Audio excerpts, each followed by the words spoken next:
progress. Recording in progress.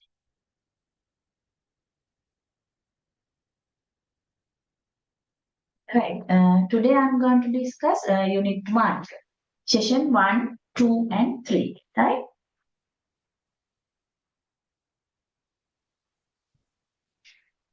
Then, as I said, you know about the continuous assessment marks. Can this course includes two NBTs, right? The NBTs will help during the activity period. I think first NBTs I remember 22nd February, right? Then you can refer the timetable. And student, you have to answer two essay type questions in 1 hour. Then unit 1 will be covered in the NBT 1, right? And unit 2 will be covered the NBT 2. Unit 2 some sessions, right? I will inform later about the CAT 2. The CAT 1 based on the unit 1. These are the 3 credit course. So final marks we considered as the final exam. I am giving 4 SAO structures type questions out of the 6 questions. You have to answer within 2 hours, right? For the continuous assessment marks, I am calculating 0.6 of the best NBT and 0.4 of the other NBT. And you should follow everything as I'm telling in this class. You have to follow one by one, right? This is very interesting subject. It is not difficult, right? Then you have to follow the step by step. Okay. Okay. The finding out the special theory of relativity, as you know, is the Albert Einstein, right? Before we are getting this, I think you know in the advanced level and level 3 in the university, we studied about the Newtonian mechanics, right? Newtonian mechanics is it is based on the classical uh, theory of the mechanics, right? This is we can understand and explaining everything in day-to-day life. It is based on the familiar with speed limits for the small speed. For the high speed, we can't apply Newtonian mechanics for the calculation, right? We want a special theory of relativity for that part, right? We can't understand. Based on the facts, in sometimes the Newtonian's laws fail to describe the motion of the particle at high speed. That's the problem, right? So we have to build another theory to describe the particle that has have a speed very much greater than speed of light. That's the problem, right?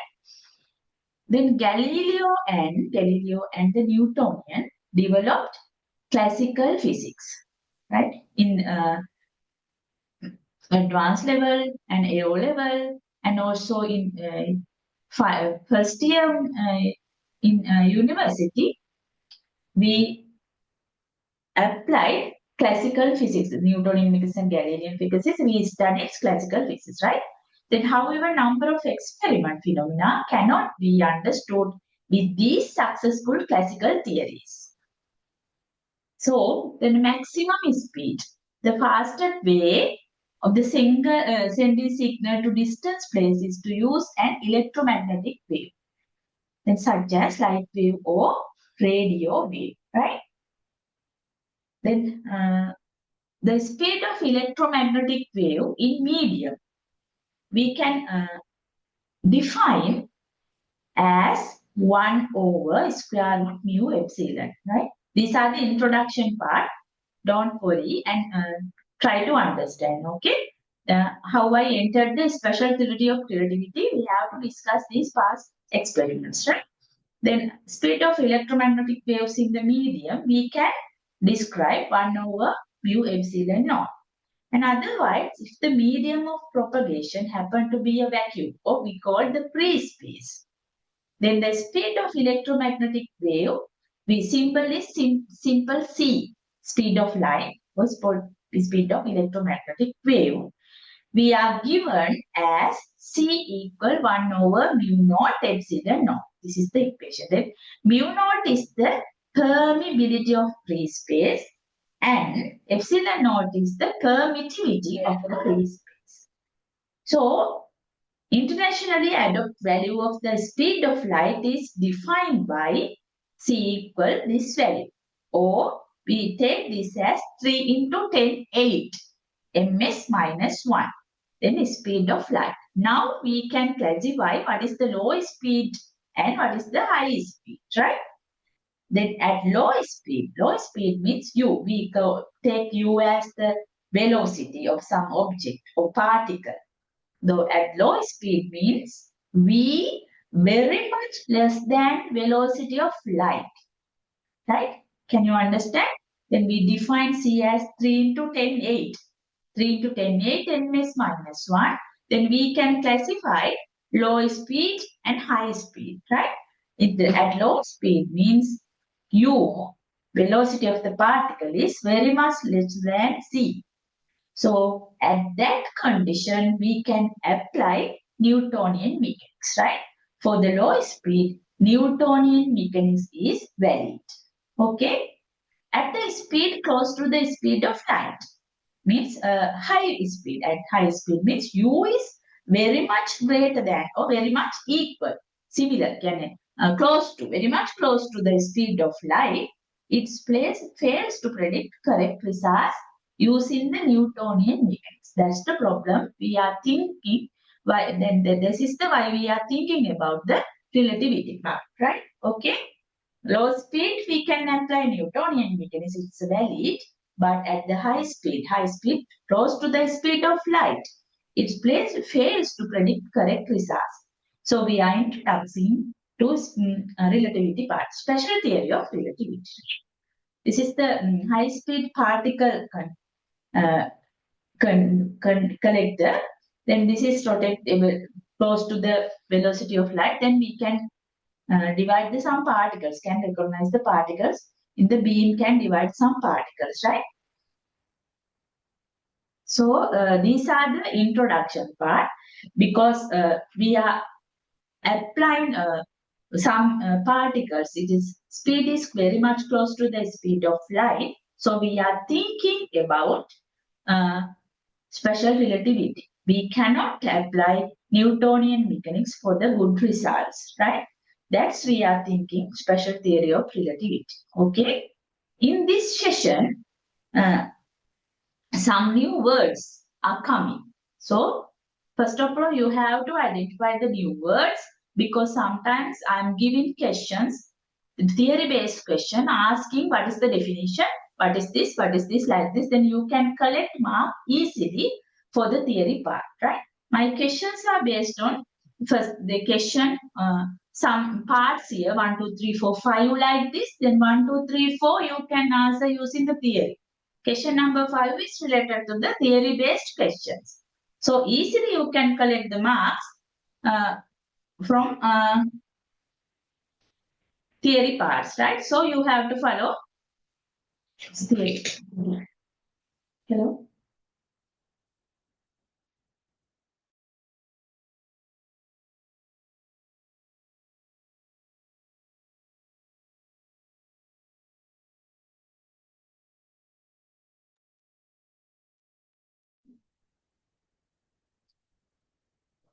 Right?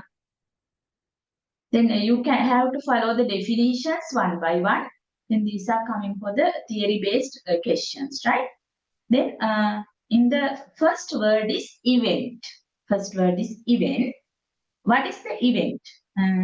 We can define event as an occurrence which takes place at the some point x, y, z at the some instant of time t.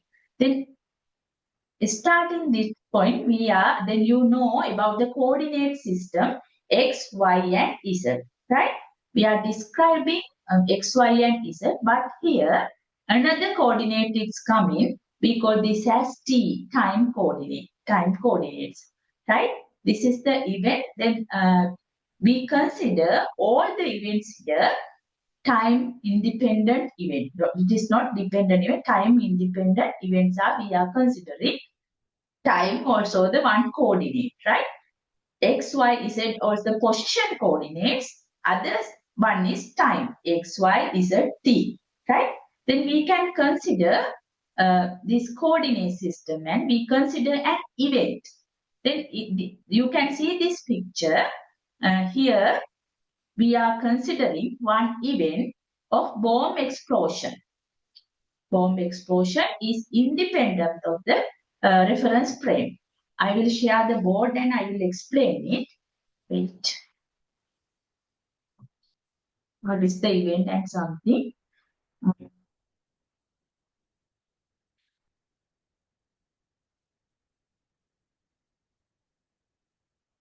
Can you see this board? Sharing screen can see? Everyone? Yes, madam.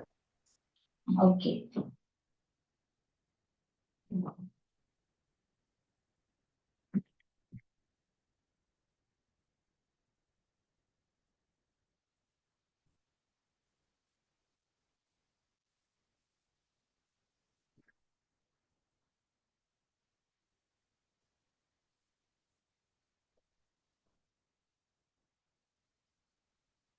Then first word is coming as event.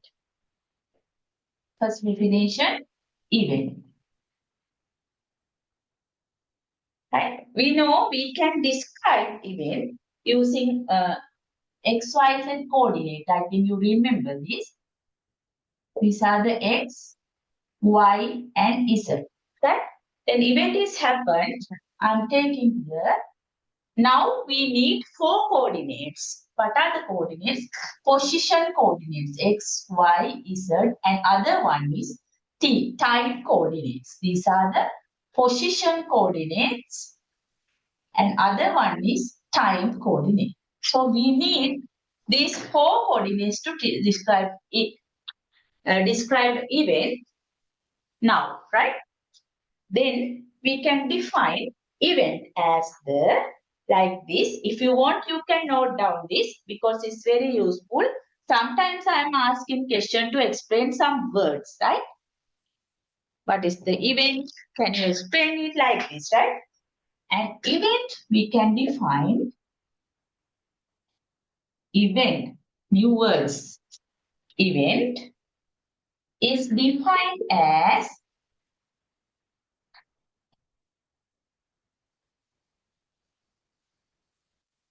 an occurrence. Such a situation, right? Occurrence which take place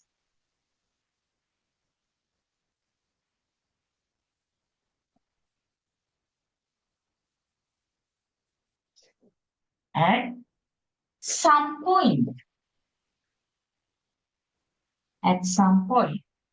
X, Y, Z, X, comma, Y, comma, Z. Position coordinates X, Y, Z. At some point, some instant of time t.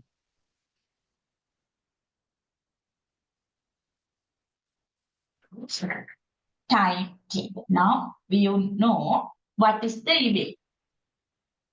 When I am telling this is the one event, and you can see in the earth-based system, then you can understand what is the event. Okay? Can you hear me? Nipuna? Yes, madam. Okay. Event Yes. we can define like this. Defined as an occurrence which takes place at some point and some instant of time. So we can take an event in space-time describing with respect to a frame of reference. Then other word is frame of reference. Then we can describe that event with respect to a frame of reference. Now other word is frame of reference, right? Which three space coordinates and a time coordinate. Next word is frame of reference. Then you have to understand what is the frames of reference. Okay, then we can describe an event with respect to a frame of reference.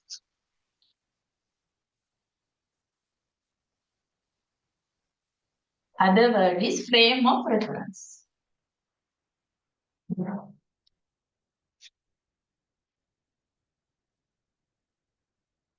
An event in space-time. Space-time. Position and time describes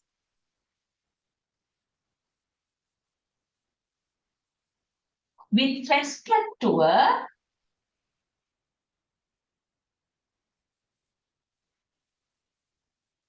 frame of reference.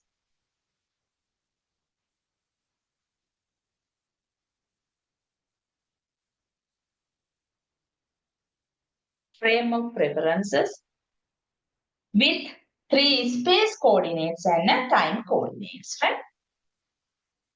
With three space coordinates and a time coordinates. Then what is the word is frame of reference.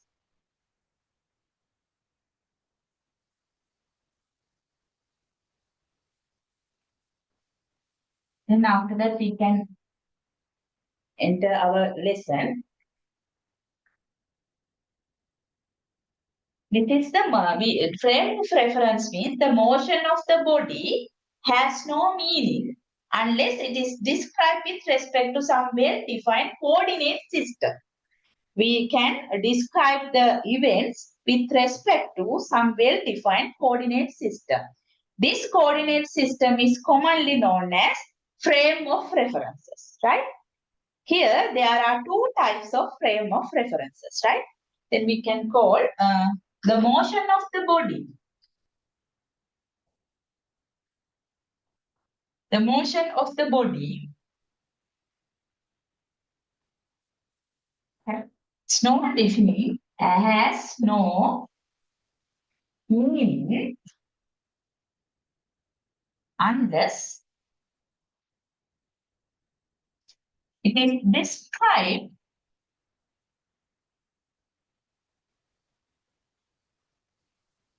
with respect to some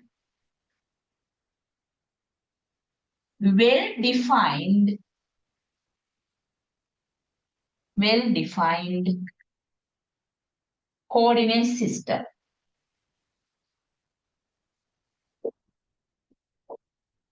And you can understand that events can define a motion of the body. We can take this as the one event.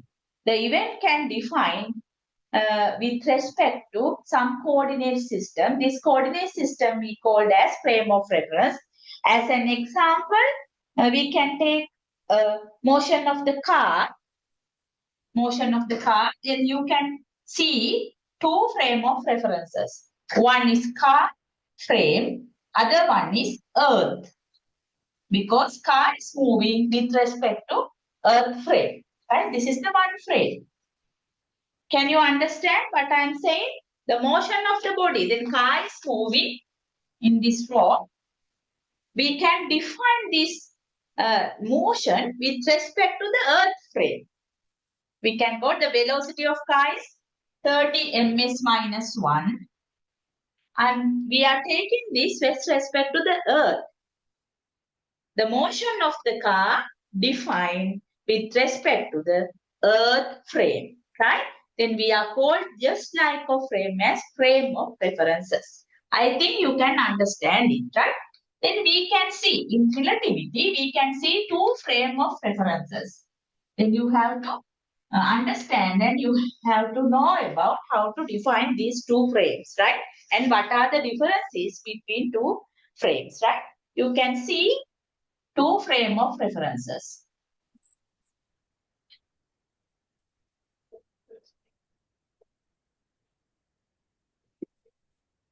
Right? One is we called as inertial frame of reference. Inertial frame of reference.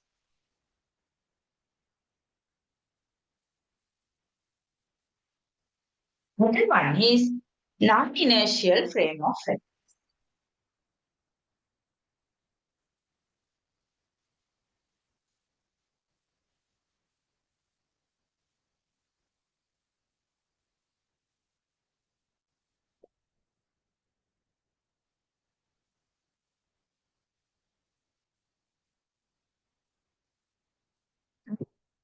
We can define moving object with respect to some frame. We call these frames as frames of references. According to the some qualities, some characters, we can divide these frames of reference as two: inertial frame of references and non-inertial frame of references. And we can see what are the conditions in these two reference frames, right? One is in inertial frames, Newton's laws of inertia is valid, right? No net force acting on body in inertial frame should be either remained or rest or in a uniform velocity. I think you can remember what is the Newton's laws of inertia. It means, right? It means then this frame is not acceleration. So inertia, can you remember it? Newton's laws can apply in this, the first type of reference frame, inertial reference frames. So there is no any acceleration, no, there is no any net force acting on first type of reference frames, right? This is the first one. This is the second one. In conditions are, we can say Newton's laws of motions.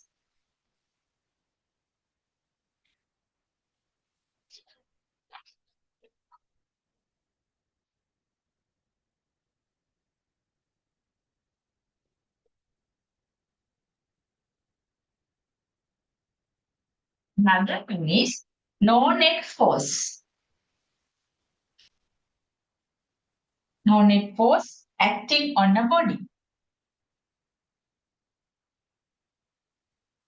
Then you know what is the no net force acting on a body is means what should be then frame is remained at rest or in a uniform velocity. Can you understand? No net force means no any acceleration. F equal ma, F is equal 0, no any acceleration. It means no any acceleration in that frame means what happened in frames can move with uniform velocity or it is in the rest. Can you understand? Right? And should be either remained at rest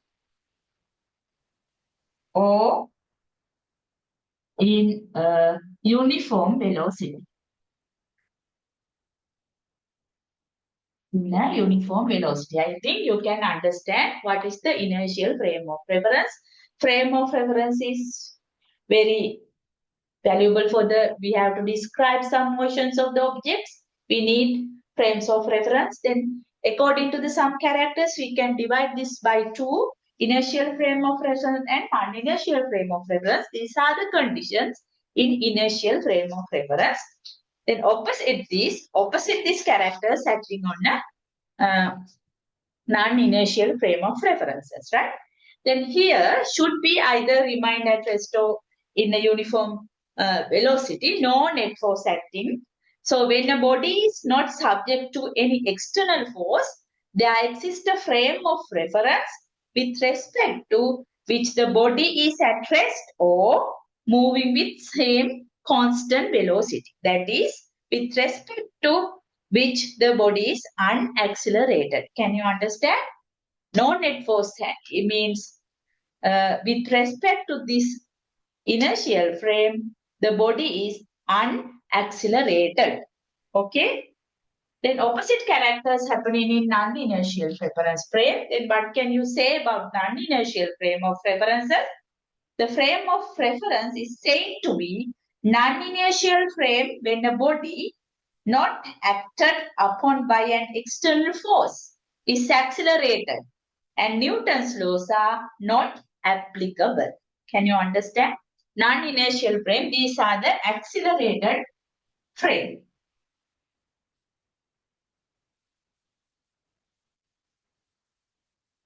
And acting on external force, right? Non-inertial frame acting on external force is accelerated, and we can't say Newton's laws inertia is not valid in that frame. Can you understand? Okay, then we considering in our calculations inertial frame of references. I think you have idea, right? Um,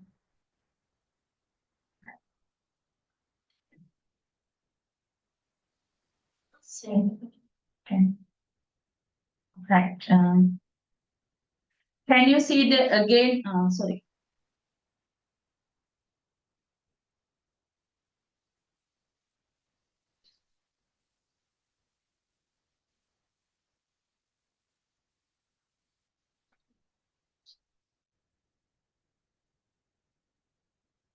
Again, we can. Right. Can you see then my screen? Consider an event. We start the session and event, and we go to the frame of references also. I will explain this one is again. Then I am in now here. Then you can see my screen. Inertial reference frames is a reference frame in which the Newton's laws of inertia is valid, right? Spelling is here.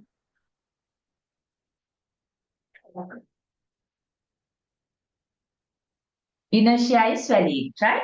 What is the Newton's laws of inertia? That is, if there is no net force acting on body in an inertial reference frame, it should be either remain at rest or in a uniform motion relative to that frame of references. I think you remember this. First law. First law is we call as the Newton's laws of inertia. Then inertial reference frames. Then Newton's laws of inertia is valid, right? An inertial frame has zero acceleration. As I explained before, an inertial frame has zero acceleration and inertial frames may move at uniform velocity relative to each other, right?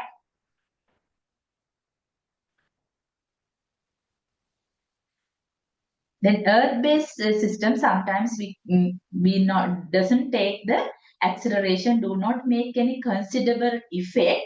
We can consider any Earth-based reference frame to be an inertial frame. We consider Earth-based reference frame as an inertial frame because we are not considering uh, any considerable effect not here. So acceleration we we consider as Earth-based reference frame to be an inertial reference frame, right? The reference frame fixed on the Earth is not an inertial frame as the Earth spins about its own axis and orbits around the Sun, causing it to be an acceleration frame. However, these accelerations do not make any considerable effect, and so we can consider any Earth-based reference frames to be an inertial frames, right?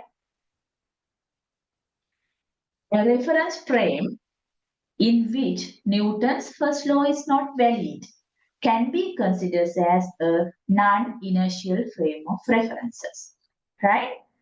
References frame which an acceleration is a non-inertial frame.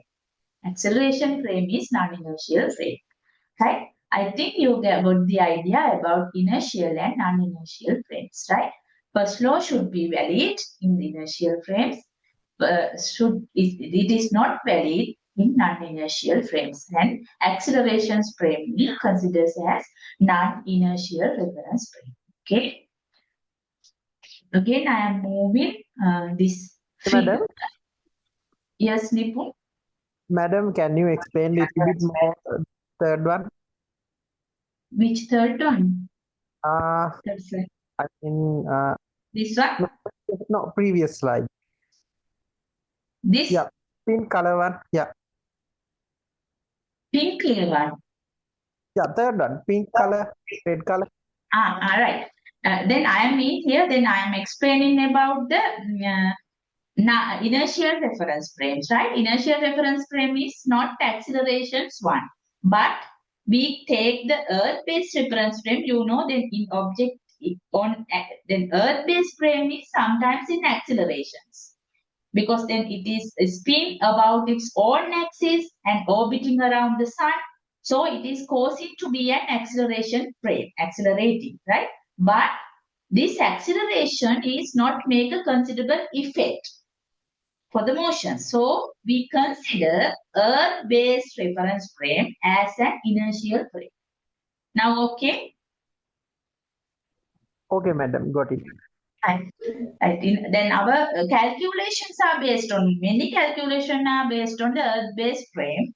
So we consider Earth-based frame as the reference frame, right? Now again, I am moving this slide because I want to explain something here.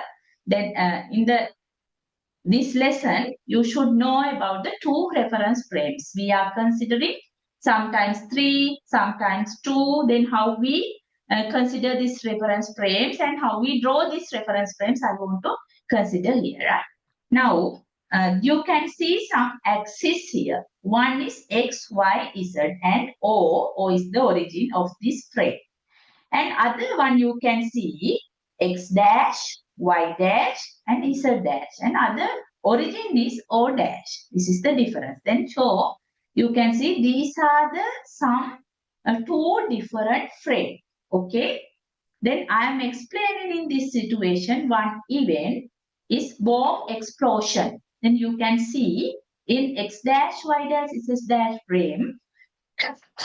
I consider here you can see event of bomb explosion and car frame S dash and other frame earth frame. Okay.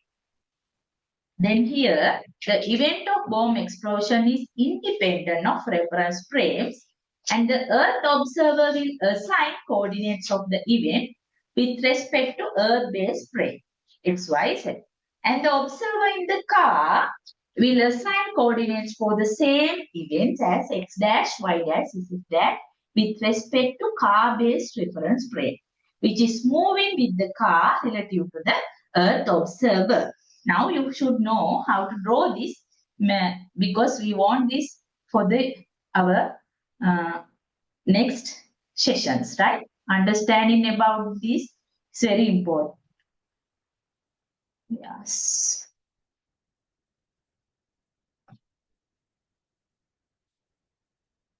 Wait, where's my camera?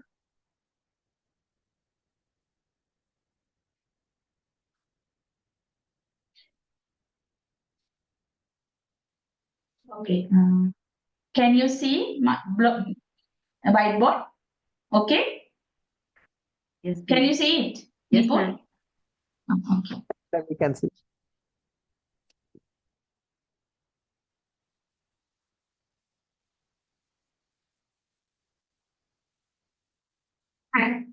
I'm going to explain one event. One event is then system is in earth-based system. One car is moving. This is the car. This is the earth-based system. Car is moving with respect to velocity v with respect to earth. With respect to earth, then car is moving with velocity v. That car is moving with velocity v. Then what happened? At that event, the event of bomb explosion. My event is bomb explosion. Bomb explosion inside the car. Inside the car, bomb is explosion. Right? Then one event here, two reference frames. Can you understand? The one happened, it happening inside the car. Car is moving with velocity v. Car frame here with respect to earth. Then earth frame here. My event is bomb explosion. Now I am going to drawing some coordinate system for this event, right? Then we can see this event. One is we can see this bomb explosion event with respect to earth. Some observers are here. One observer, new words, observer, right? You have to familiar this word, observer, and other observer in car frame, two observers. Two observers are in two different frames. One is Earth, other one is in car. So these two can see one event. Event is bomb explosion. One is looking at from the Earth, other one is looking at the car. So we have to draw this event. Coordinates for this event is X, Y, Z and T with respect to Earth. Earth is not moving. Earth is not moving. So every time you should take X, Y, Z, T like this with respect to Earth frame. Not moving frame, you can take X, Y, Z, T. It is very easy. Then other one is other observer is inside the car. So we can write with respect to the car frame, events bomb explosion can define coordinates as x, y dash, z dash and t dash. Here with respect to car. Because this is moving with respect to earth frame. Car is moving with respect to earth frame. So every time you can take this type of coordinates for with respect to earth. Not moving object, then other one is x dash, y dash, z dash and t dash. It is very easy, right? Another thing is we have to draw coordinate system, right? For the calculation, it is very easy to draw in coordinate system. So take like this as, this is the earth base frame or anything, it is not move. It is not moving. X, Y, and Z like this. Then car is moving along x-axis. Direction is along x-axis. So we are taking this x-y-z. These axes are not moving. Along the x-axis, car is moving, right? Then you can take as like this. This is the earth frame. I am taking this as S. But every time you can take like this system. Then S is the not moving frame. Then car is moving. I am drawing car frame like this. Taking car frame, moving frame as S dash. S dash. These are the denotation. Denote by S dash. It's very easy. S is not moving frame. S dash is moving frame. And coordinates can take X dash, Y dash and Z dash. Then car is moving with respect to Earth along the X dash direction with velocity V. Then you can draw V like this. Can you understand? Car is moving along the X dash axis with velocity V. Right? No any motion along the Z dash or Y dash. Right? And event is bomb explosion event. We take then event is happen inside the car. We can take the events as X dash, Y dash, Z dash and T dash with respect to car. Object origin is O and O dash. Then I think you can understand what is the X dash. I can draw X dash like this, right? Then event is happen inside the car frame. X dash means distance O dash to this one. Can you understand? X dash we can mark like this. X dash means origin to event point, O dash to event point. We call this as P. Event I marked as P. O dash P is X dash directions. Anyone can ask, what is this distance? What is this distance? What is this distance? I am telling, I am taking bomb explosion events with respect to Earth frame, X, Y, Z and T. With respect to car frame, coordinates are X dash, Y dash, Z dash and T dash. I marked here X dash.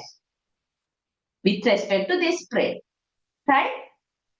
Then I'm draw O to P, OP distance. How we define OP distance? Anyone can get OP distance? Huh? OP distance. X plus X dash. Huh? Sorry, OP distance. OP distance means you can see here I am marked with respect to S frame. Okay? Event is P, event is happening. X dash, Y dash, Z dash and T dash with respect to car frame. So we can mark X dash like this. And other event, I told you before, for the bomb explosion event with respect to earth frame, X, Y, Z and T. Then what is the distance, OP distance? Anyone can tell or can explain what is the OP distance? Nipun? Madam, X plus X dash or something. I'm not sure. No. PP is the event. I marked here with respect to S frame because O to here, that O It should be X now, madam. X, X. yes. This is X. This is X. Good. This distance is X. Right?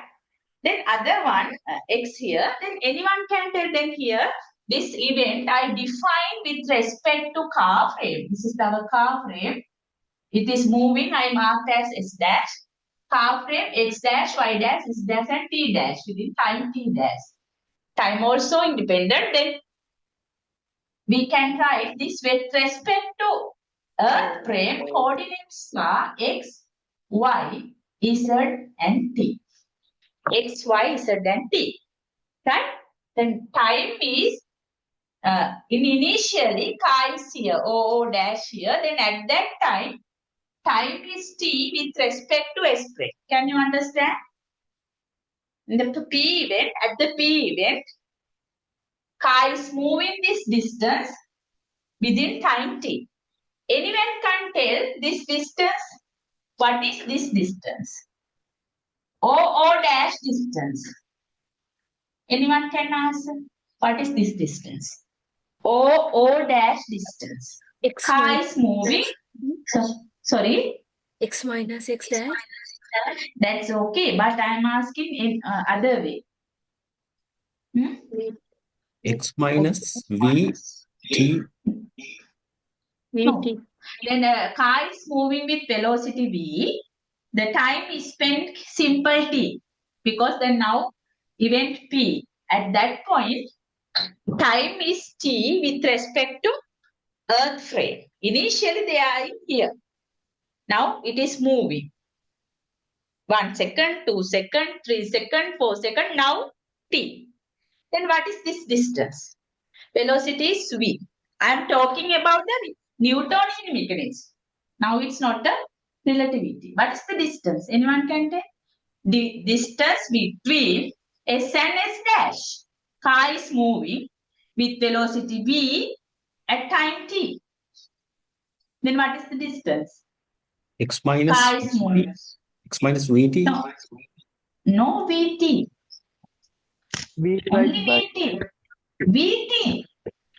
V into T. V into t. Right? Speed into time is equal distance. Now I am talking about Newtonian mechanics. I want to explain what is the frame and how we writing with respect to moving frame and other frame. Now it's still we are in Newtonian mechanics. Now we can write as Vt. Okay? Can you understand what is the x dash, time? You have idea? Okay? I think you got idea. Then how we draw these figures? X is this distance. X this distance means with respect to O frame, S frame, event is happening here. Distance is X. X, Y, Z, T. And no motion is Y and Z. Then we can call Y dash equal Y like this, right? And according to this figure, we can write According to this figure, we can write x dash equal x minus vt. These are the Newtonian mechanics. Think according to figure. Then y dash, no any motion. Directions y, no any motion. So y dash equal y and z dash equal z. These are the Newtonian mechanics, and also in Newtonian mechanics, time is equal. T dash equal T. These are Newtonian mechanics.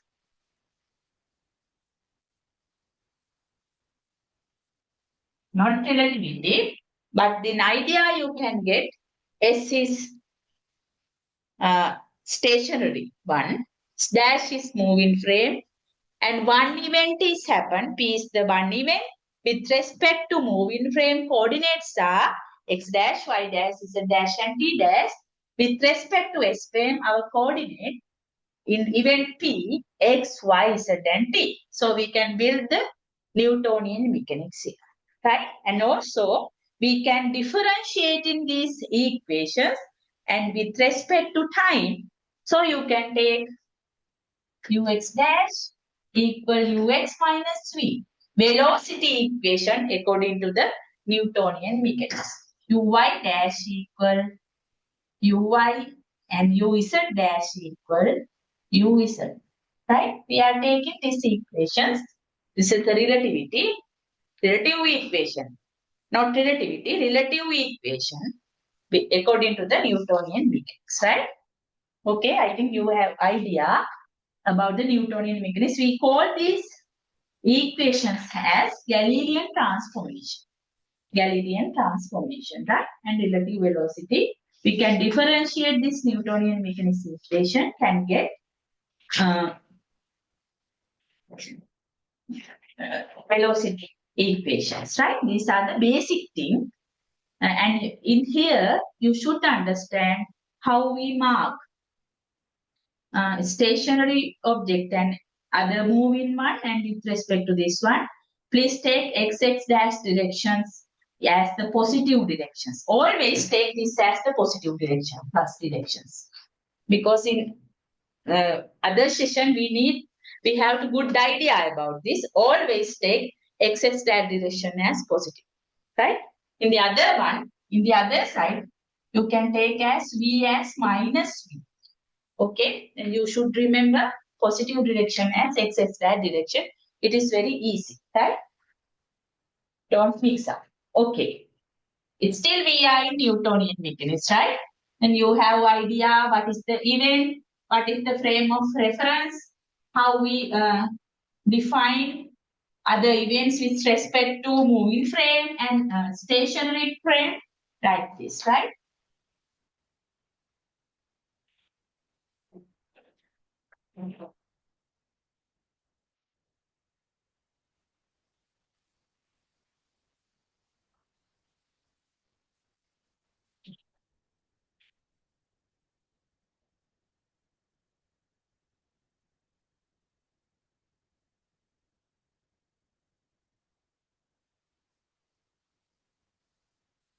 Then here, define the bomb explosion event, right?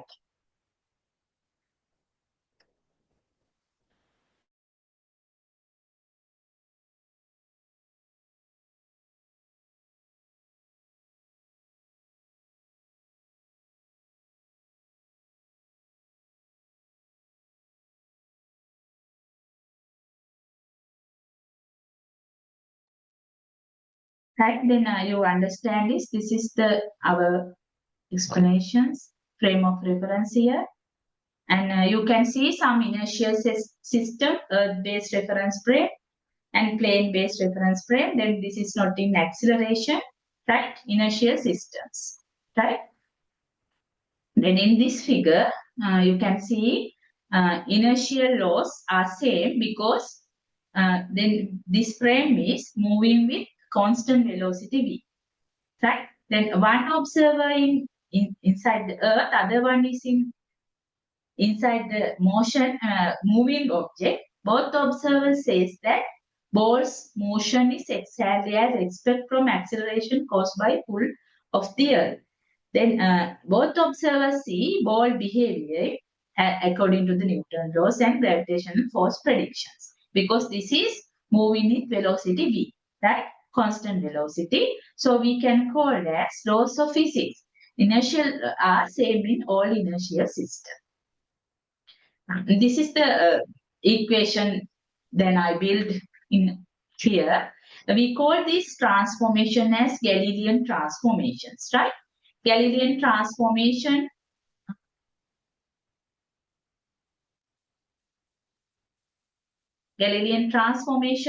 called the Newtonian mechanics and Galilean transformation, both are based on nature and space of time. The set of equations, you can see, if the coordinates of the body or an event are known in one frame of reference, then these coordinates in the second frame, x dash is the second frame, a reference moving uniformly relative to the first one, right? This is moving with constant one relative to the first frame. The equation showing the correlations between the coordinates. You can see correlations between these two coordinates in two reference frames. We can call this as the Galilean transformation. These belongs to the Newtonian mechanics, right? Still we are in session 1. This is explaining about the Newtonian mechanics and the characteristics of the velocity of light, right? Then questions are coming in, calculations are coming based on the session 2, but all the informations are here, session 1, right? Then these are the Galilean transformation equations.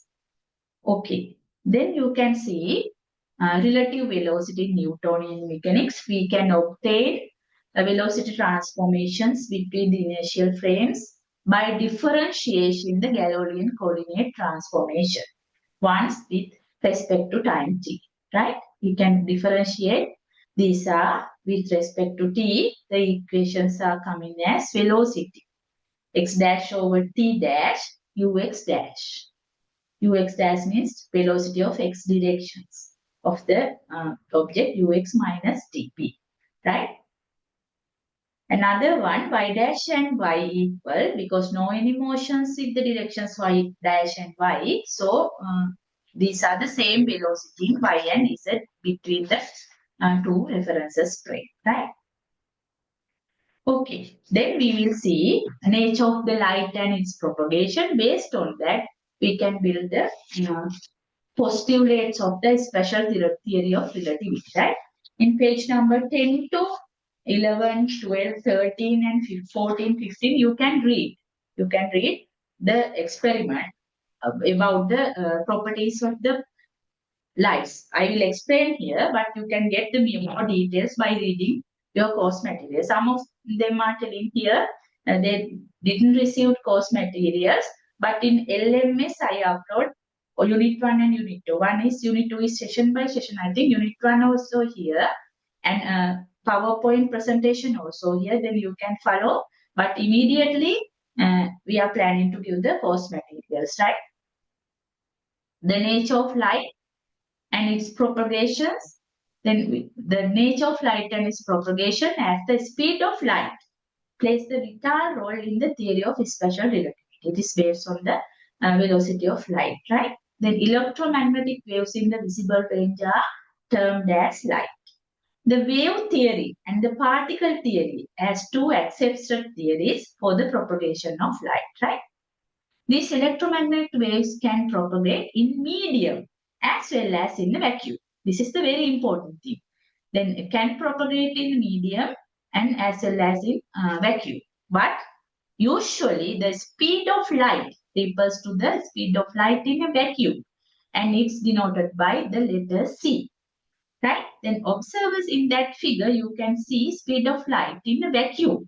In all inertial systems. But in the sound waves, when we are considering sound waves, it needs a medium to carry them.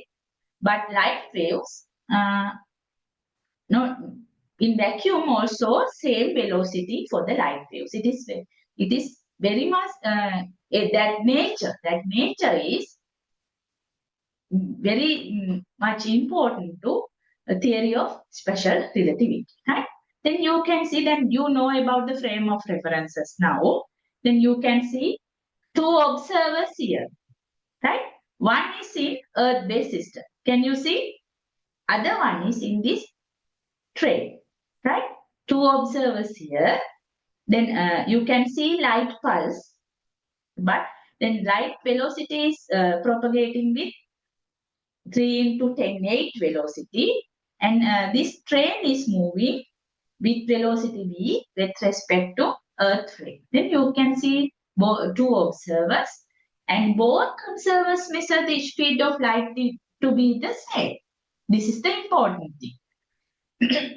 Both observers measure the speed of light to be the same. The speed of light is seen to be the same in both inertial system. It is very important. Not like sound waves. Then light waves in both systems, it is the same, right? Two observers can hear. Then if you can observe two observers and two reference frame, now you are understood what I am telling, what I told last, right? You can understand, it's very good. Then you can see two observers and two references frame here, right? Then the wave nature of light, then ether concept. This is the one experiment. Don't worry about this, and you can read the history part. The Michelson-Morley experiment. We call this as Michelson-Morley experiment, right? They take the wave nature of light.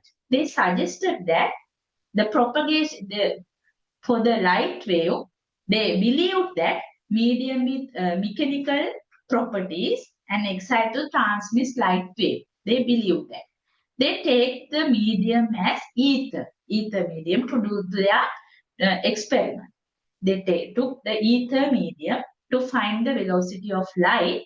They think as the sound waves, medium by medium, velocity of light is changing, right? Then this is the base of the experiment. But the take as ether was proportional absolute reference system, and they do the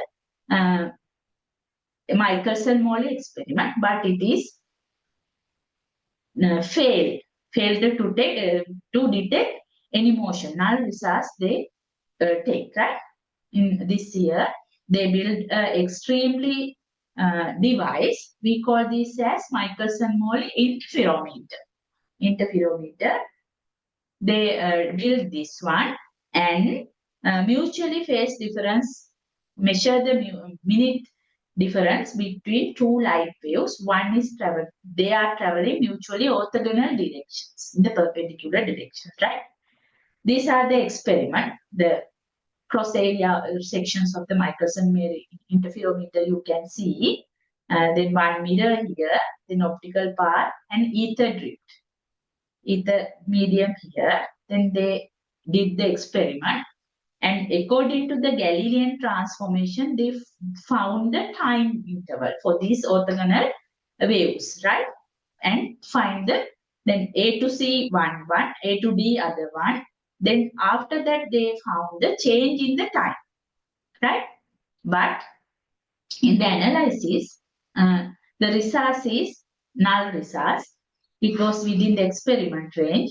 Then they cannot see any good results. Ether does not seem to exist. It means hypothetically, then stationary ether must be incorrect. He thus concluded that hypothesis of the stationary ether must be incorrect. Then you can find more informations reading this course material, and also in the internet you can take found the results of the Michelson-Morley experiment and take the good idea of their findings, right? Then they should be able to detect the phase shift of light due to the time difference between path lengths, but found nothing, right? The results is none results. So according to the Michelson-Morley experiment, we can build some postulate to the special relativity. Okay. In session number 2, we can start now special relativity and relativistic motions, right? Based on this theory, right? Then you can follow the theory. The medium for the propagation of light was recognized and assumed the presence of medium called as ether, filling the entire space, right? The undetectability of the ether medium requires it to have some unusual properties such as zero density and perfect transparency. The speed of light is believed to have the value c when measured with the respective to the ether medium.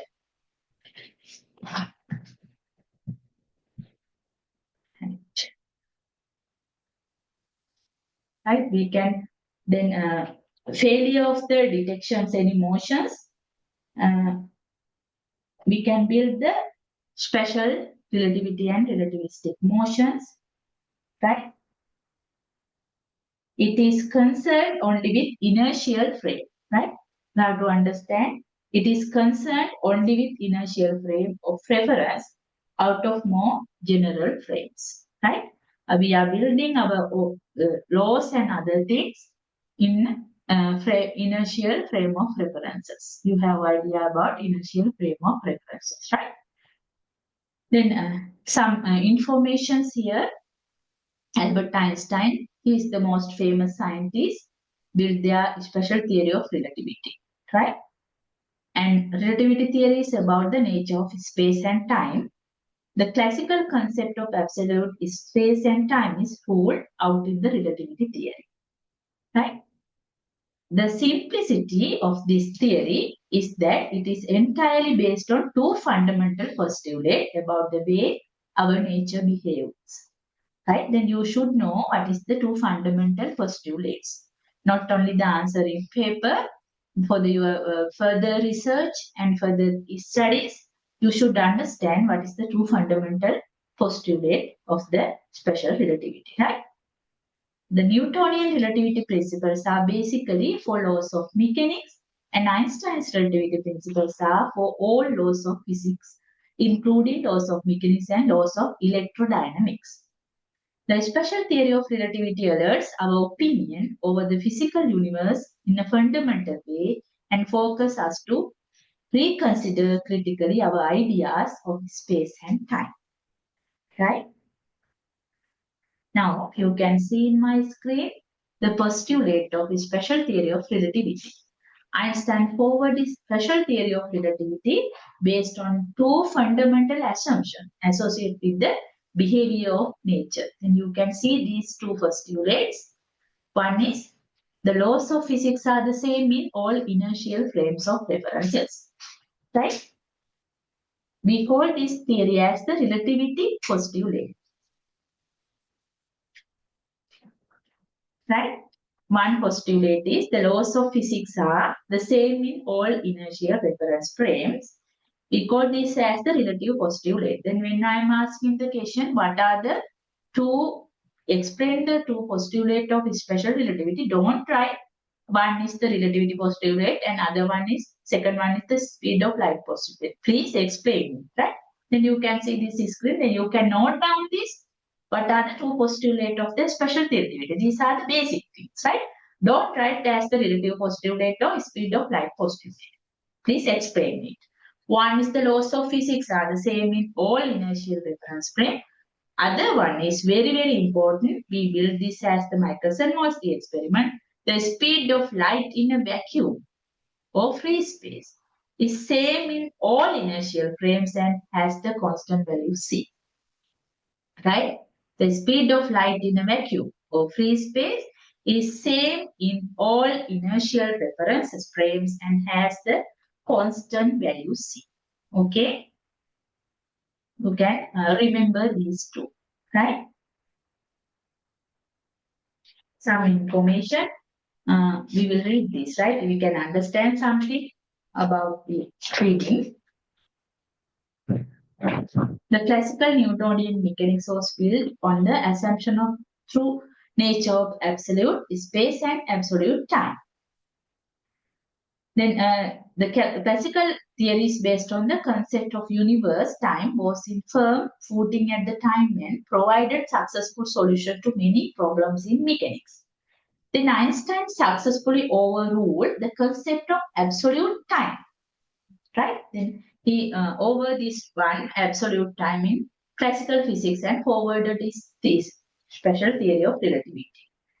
The special theory of relativity is in complete agreement with all experimental tests which have been exposed to verify the validity of the theory.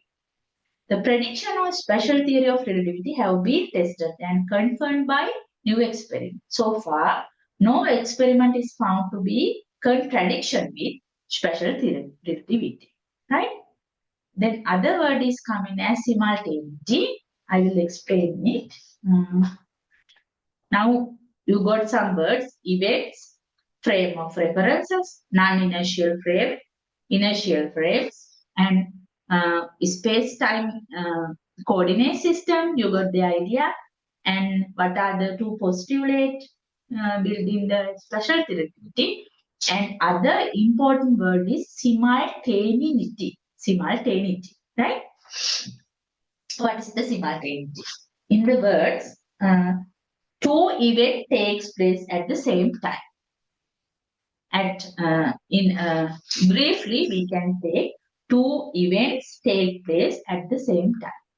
You know about the events. Then position can be changed, but time is same. Positions are different, but in time is same. We call this as simultaneity, right? If two events takes place at the same time, then they are known as simultaneous events. Two independent events, these are independent, right? Which are simultaneous for an observer in an inertial frame may not necessarily be simultaneous for another observer in different inertial frame which is moving relative to the former, right? We can consider and we can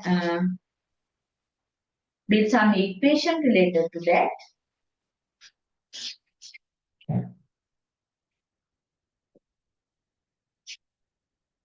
Then same time you can see events. Then they are known as the simultaneous events. Then two independent events which are simultaneous for an observer. So two events we can take according to the Earth frame system. Then these events happening in two different places but same time. Can you understand? It is called as the simultaneous event. Then this event, some observer in another different inertial frame, which is moving the former, but it is not simultaneous to that frame. Okay, you see board, I will explain it.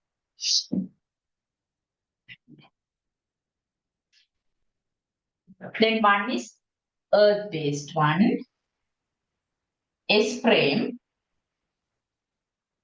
X, Y, Z.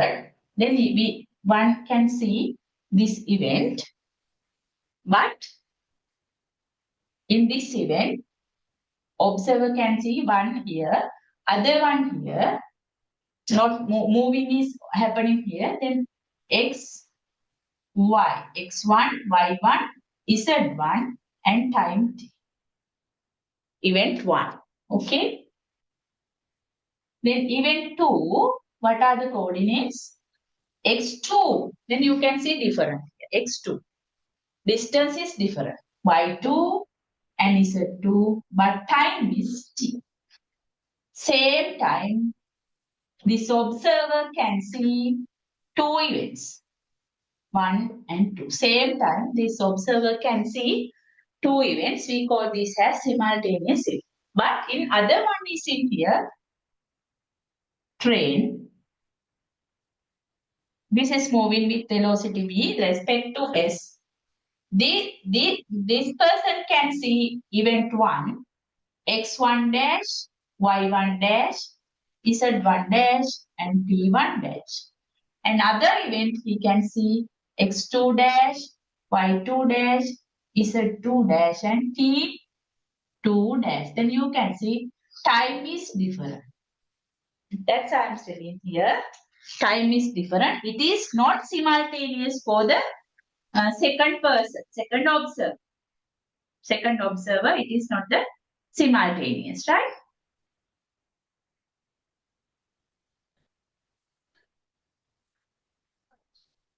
In this slide, this is telling like this. Then you can see simultaneous is not absolute concept, but a relativity concept and depends on the state of the motion of the observer.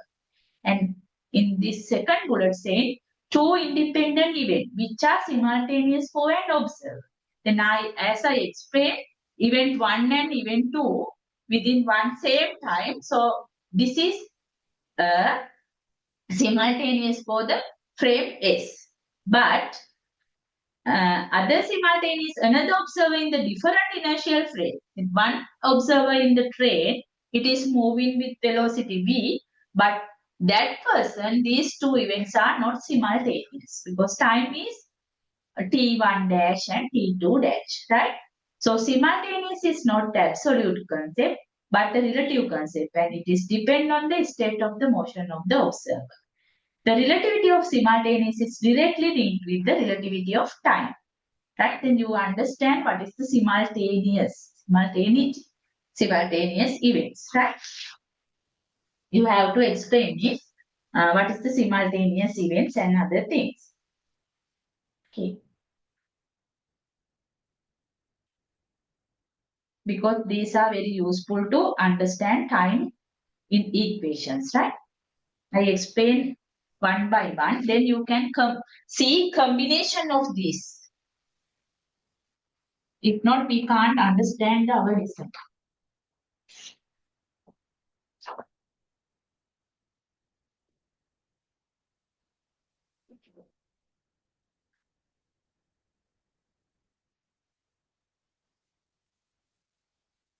Simultaneity, right?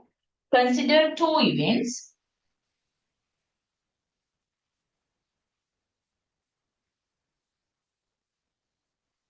One is x1 dash, y1 dash, z1 dash, and t1 dash. And other one is x2 dash, y2 dash, z2 dash, and t2 dash. And you can understand these are the events with respect to moving object. Moving object. That's the denotions, right? In frame S dash. In frame S dash. If these two events are simultaneous,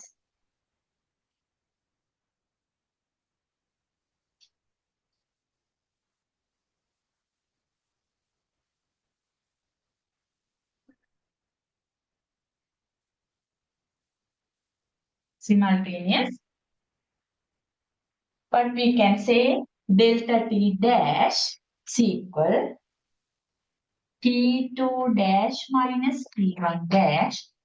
If these are simultaneous, we can call this is equal 0. Can you understand?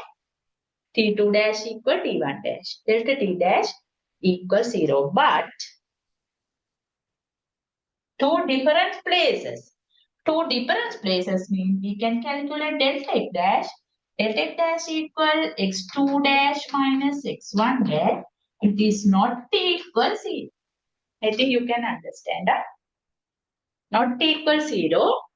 Two places but same time. So we can take simultaneously as two events.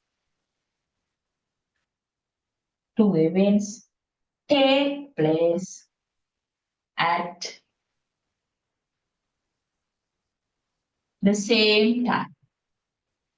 The same time is called as simultaneous. Sometimes it's simultaneous events with respect to S dash frame, but it is not simultaneous to S frame, right? It is different. Simultaneous not to S frame, right? And other things I want to tell you. I'm taking S dash frame. Here, frame is S dash. Then you know it is moving frame with respect to S frame, right? X dash, Y dash, and Z dash. Events 1. 1 means X1 dash, Y1 dash, Z1 dash, and T1 dash. Other events 1. Other event 2. X2 dash, Y2 dash, Z2 dash, and T2 dash. I think you know these things. We can write delta X dash as X2 dash minus X1 dash. You know it, ne? O dash here. X1 dash means this distance. X2 dash means this distance. I think you know. Right? Then X2 dash minus X1 dash is delta X dash. The simultaneously, this is not equal 0. It is happening two places, but delta T dash, T2 dash minus T1 dash, it is equal 0. At the same time, it means same time, two events. Same time, two events. Right? You got the idea. Then we can do the calculations after that. Then you have to understand about this. We will discuss related problem after the understand the theories. Right? Right. These are the simultaneous. I think you have idea about simultaneous event. Right? Okay.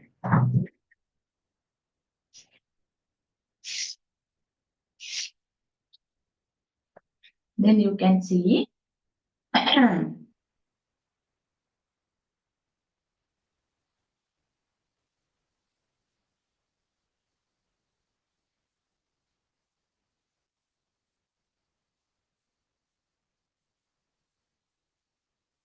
and then I'm coming to our PowerPoint. Can see. Right? Right. Now some pictures here. This I your view. One observer O. Observer O at the middle point of the points A and B. Right? Space as shown in figure. Two lightning here strike the point A and point B, setting off the flashes originated from these points. If light waves from both points A and B reach the observer at the same time, right? Then this observer, then you can see this figure. Then light points, both wave points, reach the observer at the same time. Then the lightning strike A and B are simultaneous.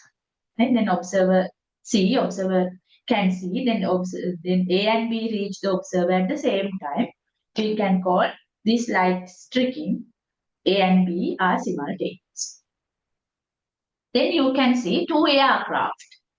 One is S. S means it's stationary one, right? Now you know about this. Another one is S dash. S dash means what happened? It is moving with velocity with respect to S. Then we can consider two aircrafts according to this figure in reference to reference frame S and S dash, and observers are here O and O dash, right? These two observers are seated at the midpoint of their aircrafts. The aircrafts are traveling along the common axis. Then S dash is traveling with receding from the other one. You can see this is the stationary one. It is not moving. Other one is receding with respect to v velocity with respect to S, right? Receding from S, right? And velocity v. At the instant when the two aircrafts can align opposite each other as shown in figure, two lightning strike the aircraft, both setting off flashes of light. Each strike leaves a permanent mark on each aircraft at the point A and point B. Right? Now you can see, if we consider inertial frame S, the expanding light wave front from the two events happen to reach at observer O at the same time as shown in figure. And you can see that same time they reach A and B. So we can call that observer O find that is seated midway between the marks A and B on the aircraft according to the observer. O determines that the two events are simultaneous. At the same time, observer O can see the light fluxes, right? We call this as the simultaneous event, right? Then other picture, if we consider inertial frame S dash, now we can consider S dash one, moving one, proceeding from the other aircraft with the speed V. According to the figure, the expanding light wave front from B dash will reach the observer before the propagating light wave from A dash does. Then you can see this picture. This one is will reach before the A1, right? Now we can call the two events are not simultaneous according to the O dash observer. Not like this one. Here, this one is we can see in aircraft light pulses according to the observer O. At the same time, he can see two light pulses. This determines that events are simultaneous. And here in O dash, according to the O dash observer, we cannot see simultaneous events, right? Can explain. Same thing is explained here. I think you can understand simultaneous is not the absolute one. It can be different observer and observer, right? Then after discussing the Lorentz transformation equation, we can prove simultaneous is the absolute one. Not the absolute one. We can prove after build up in the equations of Lorentz transformation. I think you have understand, you got the idea up to now. Any question related up to now? You can read this at the home and can do the exercises. I think it's better because this is the new thing, right?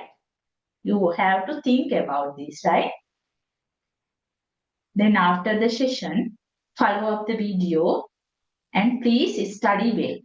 Before next day school, you have to complete this work, right? If not, it is very difficult to take the marks in NBT1, right? I'm teaching everything you need to NBT1. Please follow up, right? Okay.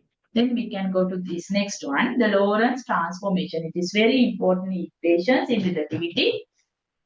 Just like the motion equation in Newtonian physics. Then can you remember S equal ut plus at half at square like this, right? Like this.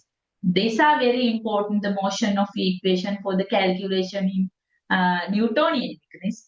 As same here, the Lorentz transformation is very useful to build our theory in special relativity, right? Two inertial frames which are moving relative to each other, we can build the two sets of space-time coordinates made by observations, right?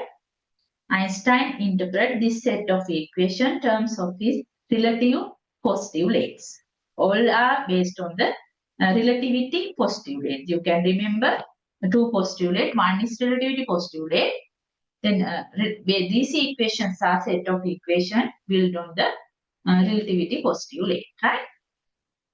The Lorentz transformation obeys Einstein postulate and keep physical's law invariant. The transformation equation preserve the constancy of the speed of light and is so in agreement with the relative nature of time.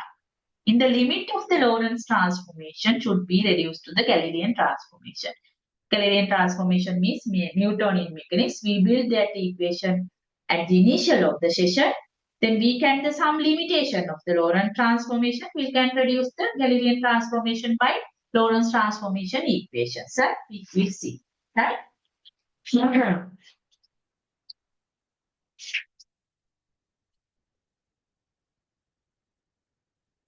For the limitations, we can take Lorentz equations, right? It is a very important questions are asking what are the Lorentz transformation equations, right? Right. you can see this figure, same picture. Initially, I take this one. You can consider two sets of space-time coordinates representing two inertial frames S and S dash. Now you can understand, you can read this picture also, right? S is stationary one, right? Then what can you say about S dash frame? Anyone can explain? S is my stationary one. What can you say about this figure? Look in this figure. What is the S dash frame? Anyone can explain? It's moving with V speed. With respect to which frame? Respect to the frame, this frame. S frame. With respect to S frame, it is moving with velocity v. Then what is you can see P event. Anyone can explain this P event? X, Y, Z, T and other coordinates can see X dash, Y dash, Z and dash and T. Can explain about P event? Is X P dash is a Y dash point. Yeah, it is the one event. Right? What are the P is a coordinates with respect to S? What are the coordinates with the event P with respect to S? X, Y, Z. And T also. Not X, Y, Z. T also Yes. with respect to S frame. In S dash frame, what are the events? What are the coordinates with event P? Huh? X dash, Y dash, Z dash, and T dash. Yes. What is the O and O dash? What is it?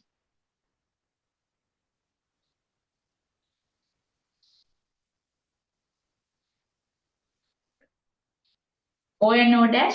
Observer O, we can take observer O and other one observer O dash, right? What is the direction? It's moving S dash frame. Positive X direction. Direction. Positive X direction, right? Its common X axis, positive X direction is moving with velocity v, right?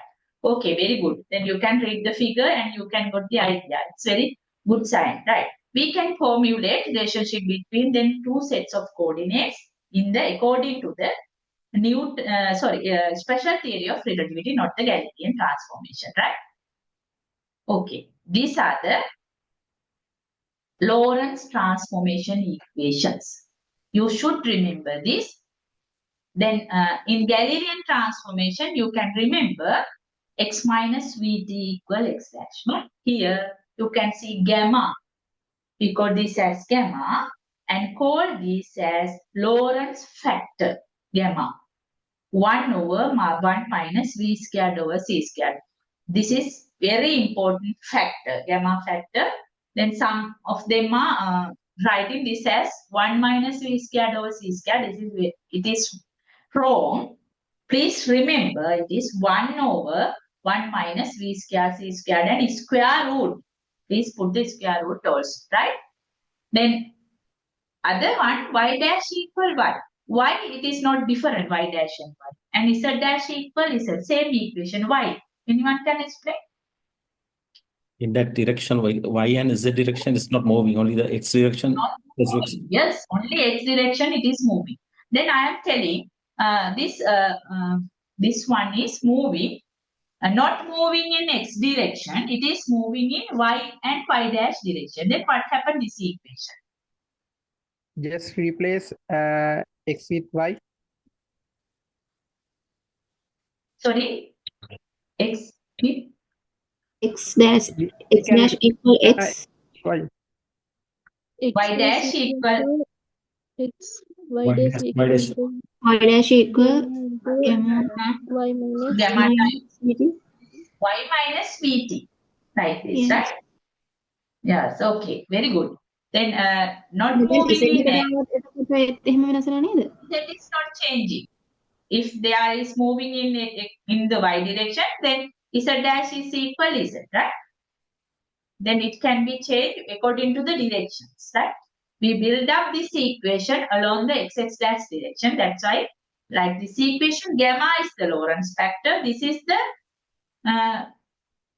equal 1 over 1 minus v squared over c squared, and also time is changing. Time is independent. Then frame by rate t dash equal gamma times t minus vx over c squared. Please remember this equation. We call this as the Lorentz transformation equation. According to this frame, we can obtain. We are not willing for the derivation. You can refer the book. And we are not willing to derivations from you, but please study. Because further studies, then you want to the derivations, right? Then you can take the equations, then call this as the Lorentz factor. 1 minus v squared over c squared. Okay. Then another one, beta. We can take, sometimes we are taking beta as v by c. We can take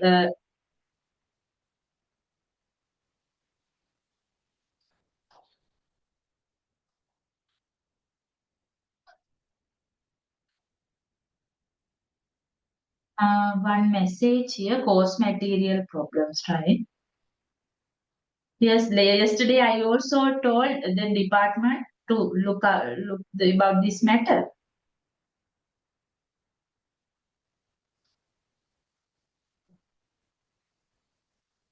Are you from CRC? Tumishka? Yes, madam. The problem that if not, I can give one book. My one can be. But how many students here? 10 or something?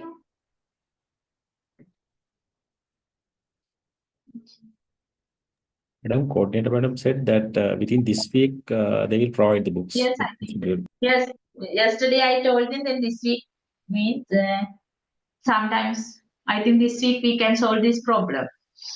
Please follow the course material in LMS, right? And this presentation and recording. I think before the next day is school, we can collect the course material, right? Again, I will tell them. Then here, we can take beta equal b by c. So we can replace the equation by beta. Same equations, right? Beta b by c. Then previous equations can replace by b by c by beta. Gamma times x minus beta ct. Same equations, right? Then when you are writing Lorentz transformation equation, some question asking, please write down the Lorentz transformation equation. Then you can write this 4 equation as well as please define what is the gamma. Right? Please define what is the gamma in the equations. If not, you lost 1 mark. Right? For this set, normally I am giving 5 marks. Then if you are not introduction about the gamma, 1 marks can lose, right? Then beta also okay. Then in the Lorentz transformation equation, before the session, I told we can reduce the Lorentz transformation equations, can reduce to the Galilean transformation equation with the limitations of the velocity. Right? Then v is very much less than c. We can reduce the Lorentz transformation equation to the Galilean transformation equations, right? We will see how we take this one. Then other one is, according to the principle of relativity, it is equal to value if we are considering inertial frames to be moving with minus Vz, right? Relative to the s dash along the x-axis. In this case, we get the Lorentz inverse transformations. For the other directions, we can take the Lorentz inverse transformations. We can extend the Lorentz transformation equation for coordinate system from a single event to the difference between coordinates for a pair of events, right? Then here you can see Lorentz transformation equation set of 1. Other one is Lorentz inverse transformation equations can be obtained by considering the inertial frames S to move with velocity minus v relative to the s dash along the x-axis. Here, please understand the frame S is moving minus V relative to the SA direction. This is the Lorentz inverse transformation equation, right? You can put minus V here. Then the equation is built up as like this inverse transformations. Okay. And also consider two events. We can take difference event delta x dash, delta y dash, and delta z dash, and delta d dash between two differences equations. Right. Okay, we will see what.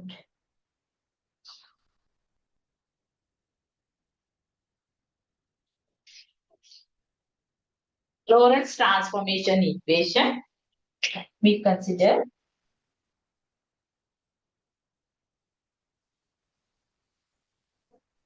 x dash equal gamma times x minus vt. Please remember this. Y dash equal y, no any motion along the y direction. Z dash equal z, and t dash equal gamma times t minus dx over c squared. And gamma is Lorentz vector. It is equal 1 over 1 minus v squared over c squared. In the also we can replace this by beta equal v by c. We can replace the equations by beta. Right? Then if velocity is extremely less than the velocity of light, v extremely less than the velocity of light, then what happened? V by c.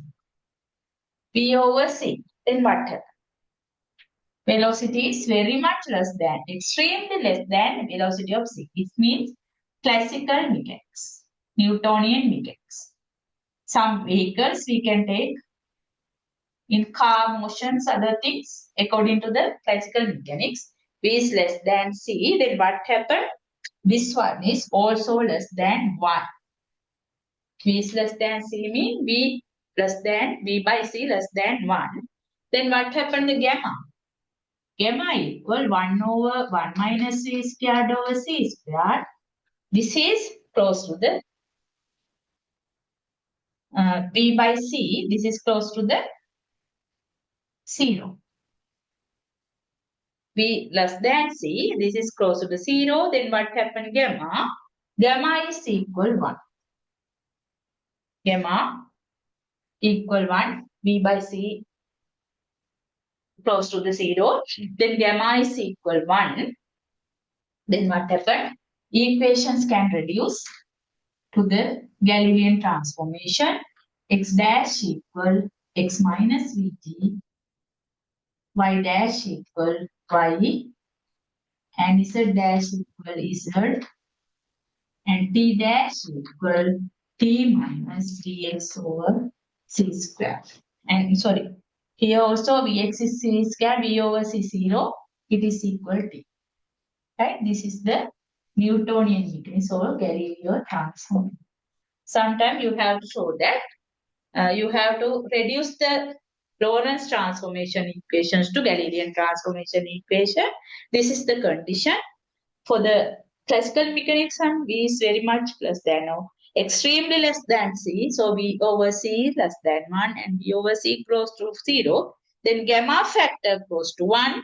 Here x gamma is equal 1 and here gamma equal 1 and V over c goes to 0. Then V dash equal d. Right? You can reduce the Lorentz factor to Galilean transformations. Okay.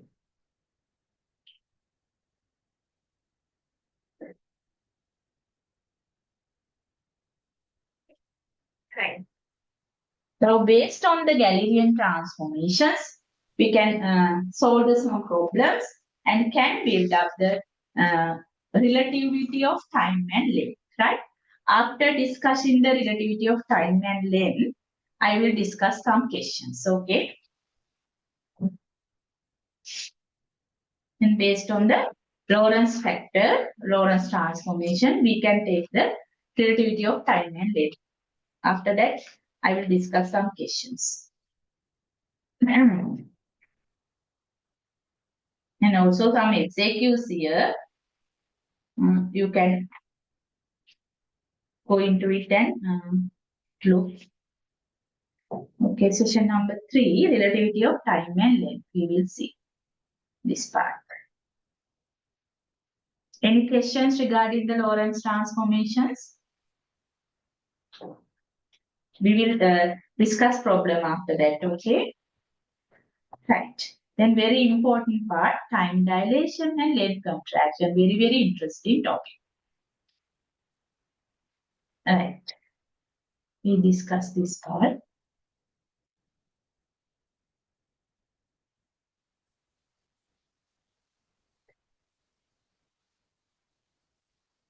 Lorentz equation, inverse transformation. And also this one, delta x dash, we can take the difference between x and two events. This is the difference between two events, right? X1 dash, X2 dash. Like this, we can replace delta x. Delta x means X2 minus X1. Delta t means T2 minus T, right? And also delta t dash means T2 minus T1 dash between two events, right?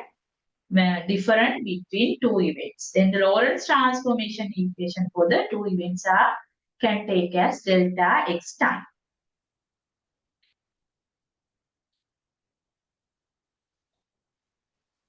Now, relativity of time and length, right?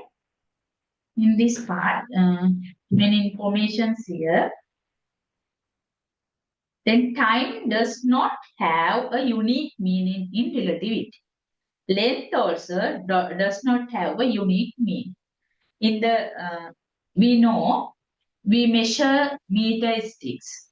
Is 1 meter on earth frame based or in a moving car or moving plane, meter stick is 1 meter. But according to the relativity, 1 meter is length is, we don't have any unique meaning. It can be varied according to the frame to frame. Okay. And also time. Time does not have unique meaning in this relativity. It is different frame to frame. Can you understand? It is different frame to frame. We have seen now it to the relativity of time. Then application of Einstein postulate, some interesting aspects such as measurement of length and time intervals. Then meter stick is length is 1 meter, but is it different when we are measuring in earth frame and when we are measuring it in plane based plane or rocket frame or car frame? It is different. 1 meter, we have not unique length for the meter stick frame to frame. That is the thing. And also time, we don't have unique meaning for the time frame to frame. That is the thing in special relativity and time, right?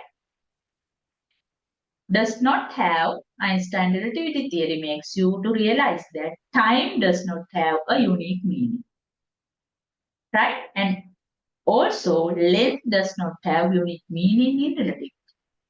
Now we will see the effect which is known as the time dilation in special relativity. Call this word as time dilation. Time dilation, right? As the consequence of time dilation, we could observe the length contractions. Contractions means the length is reduced.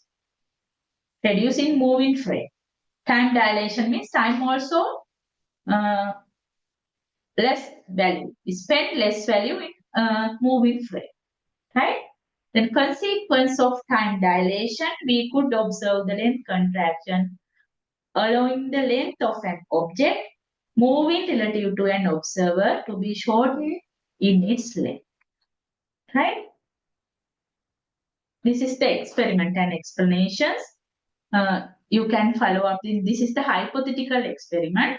You can read in your book, kids. Then measure the time interval using the mirror here. M is the mirror. Then they are measuring time interval between moving object S dash and S prime. Here you can see S dash prime here. S is the earth-based one. Train compartment is S dash and ground here stationary observer on ground. They measure time between S and S dash, right? Then you can read this in your course material. I will explain it. Then here, after the experiment, they say then one event here, L and M, light pulse going and coming back. One observer in brown, a stationary observer on brown. Other one is in the train compartment. Then they measure the time. Here, delta T dash. Delta T dash means according to the train compartment. Delta T means we are taking delta T as earth-based one or stationary observer. Then you can see time is spent in the earth.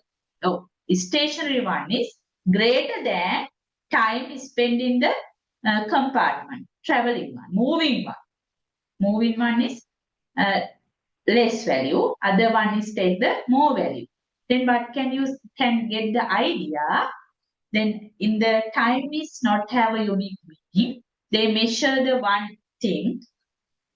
Two observers measured one thing according to their time frame. But in the ground floor one, spend more time. Other one, the less time. Right? So one word, one sentences we can say, a moving clock always runs slowly. Moving clock always run slowly. This is very important sentences. Then you can get idea, right, about the time dilations. Wait, I will try to import. This is the basic thing. One object is moving. This is one is stationary, S. Other one is S dash.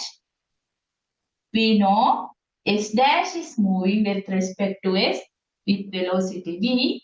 Observer 1 here, other observer here. They are measuring one event or something. Or the time she is traveling, then time is spent delta T and delta T dash. But what happened? With respect to, this is very important, stationary observer,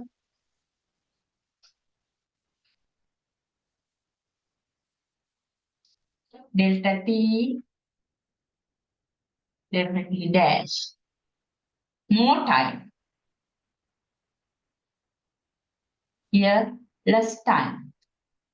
So we can say, very important, you can take idea,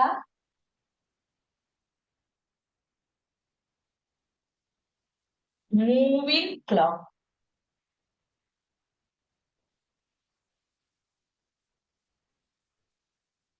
Runs slowly. Moving clock always run slowly. It means for the moving object, spend less time. Other one spend more time. Moving clock run slowly. This is our slogan, right? Now, this is our slogan is moving clock run slowly. Okay?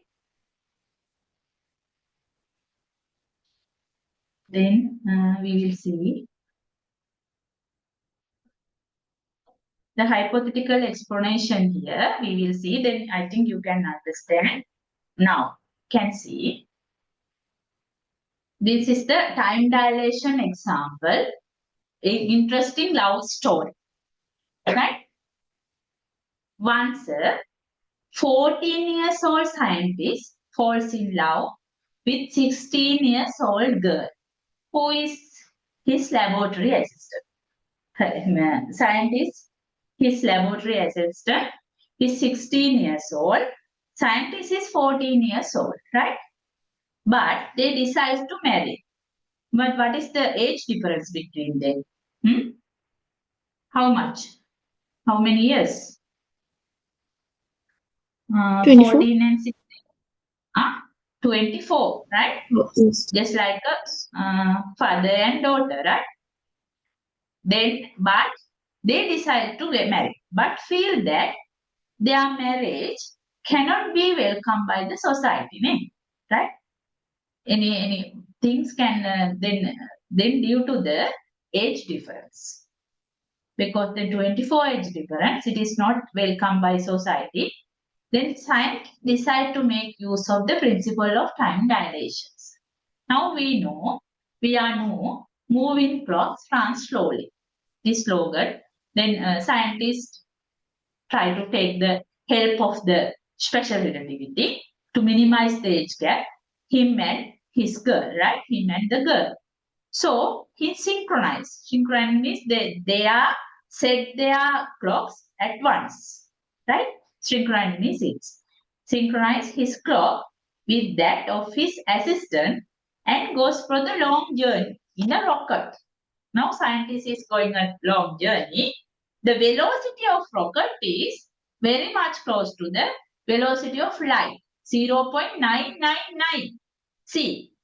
Okay, 0.999 c. Then scientist is from the long journey, and after he returns back when his clock reaches 1 year. Now they are synchronized their clock at one time. That means they are set their clock at once. After that, he tried to go the long journey in the rocket ship, 0.99 c. Now he returns back when his clock reads 1 year. After 1 year, his clock read 1 year, he returned back. Then, how many years have passed in the assistant's clock, as observed by the scientists? What will be the age difference between the scientist and his assistant once he returned to the earth? Right? Now you can see here one equations. Sorry, previous one. Now you can see in time interval delta t equal gamma delta t dash.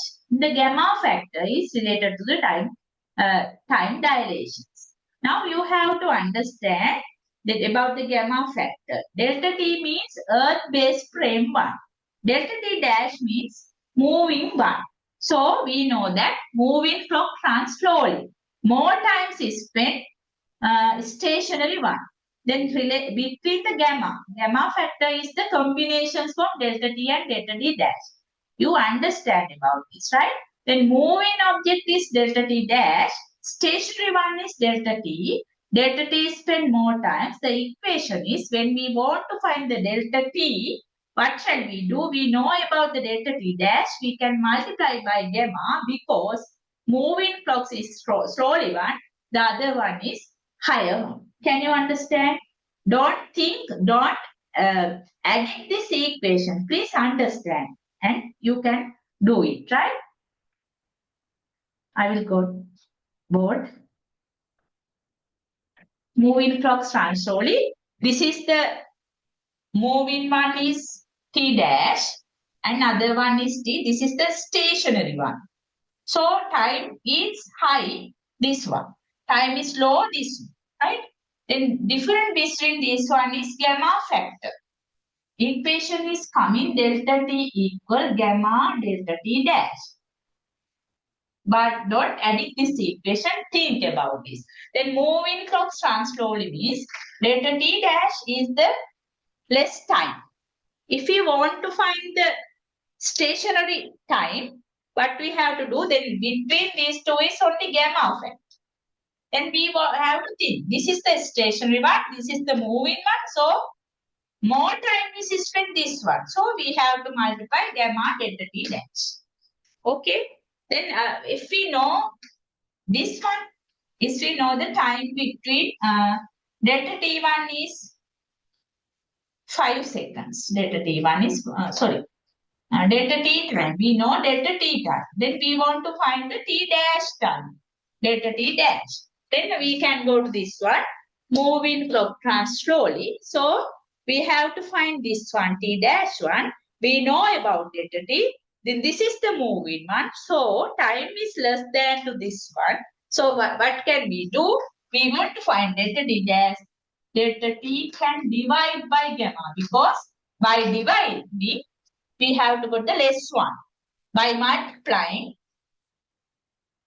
we got higher value. Something in the numbers. When we are multiplying, then we can get the higher value. When we are dividing, we can get the lower value. So you think about this one. What is the moving one? You recognize what is the moving and what is the stationary one.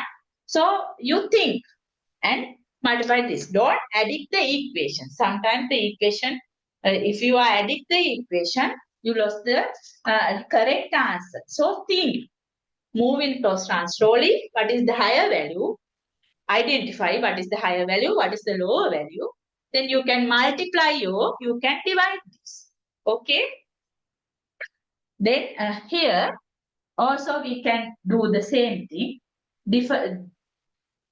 Combinations between delta t dash and delta t is gamma factor. We can divide, we have to divide or we have to multiply. So finding the answer. So you recognize what is the moving one and what is the stationary one, then you can apply the equations, right?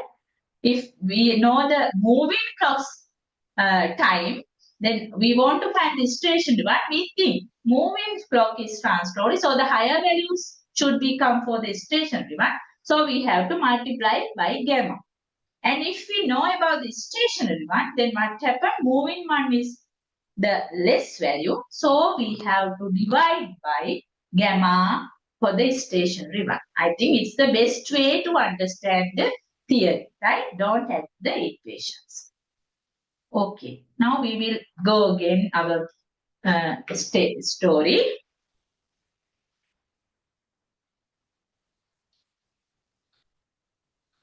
Yes.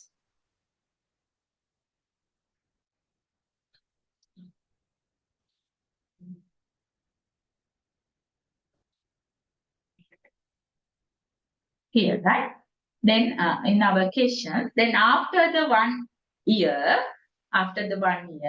scientists came back to the Earth. He returns back when his clock reaches 1 year. Now he is spent 1 year. Okay. Now you can see here event 1. Event 1 is scientists leaving the Earth. At the time, this time, they are synchronized their clock. They are set their clock at the same time. And the event 1, scientists leaving the Earth. Then event 2, scientists return into the Earth. In the scientist clock, it reads 1 year. Scientists returning the Earth, right? Now you can see the scientists observe the both events by his clock. And the time interval will appear a proper time for his. Word is proper time. Proper time is related to the stationary frame. The scientist is stationary in his frame. It is the proper time to him. Proper time for him, right? Then girl is stationed to according to the earth. So proper time for her is earth-based time. Proper word is proper is different frame by frame.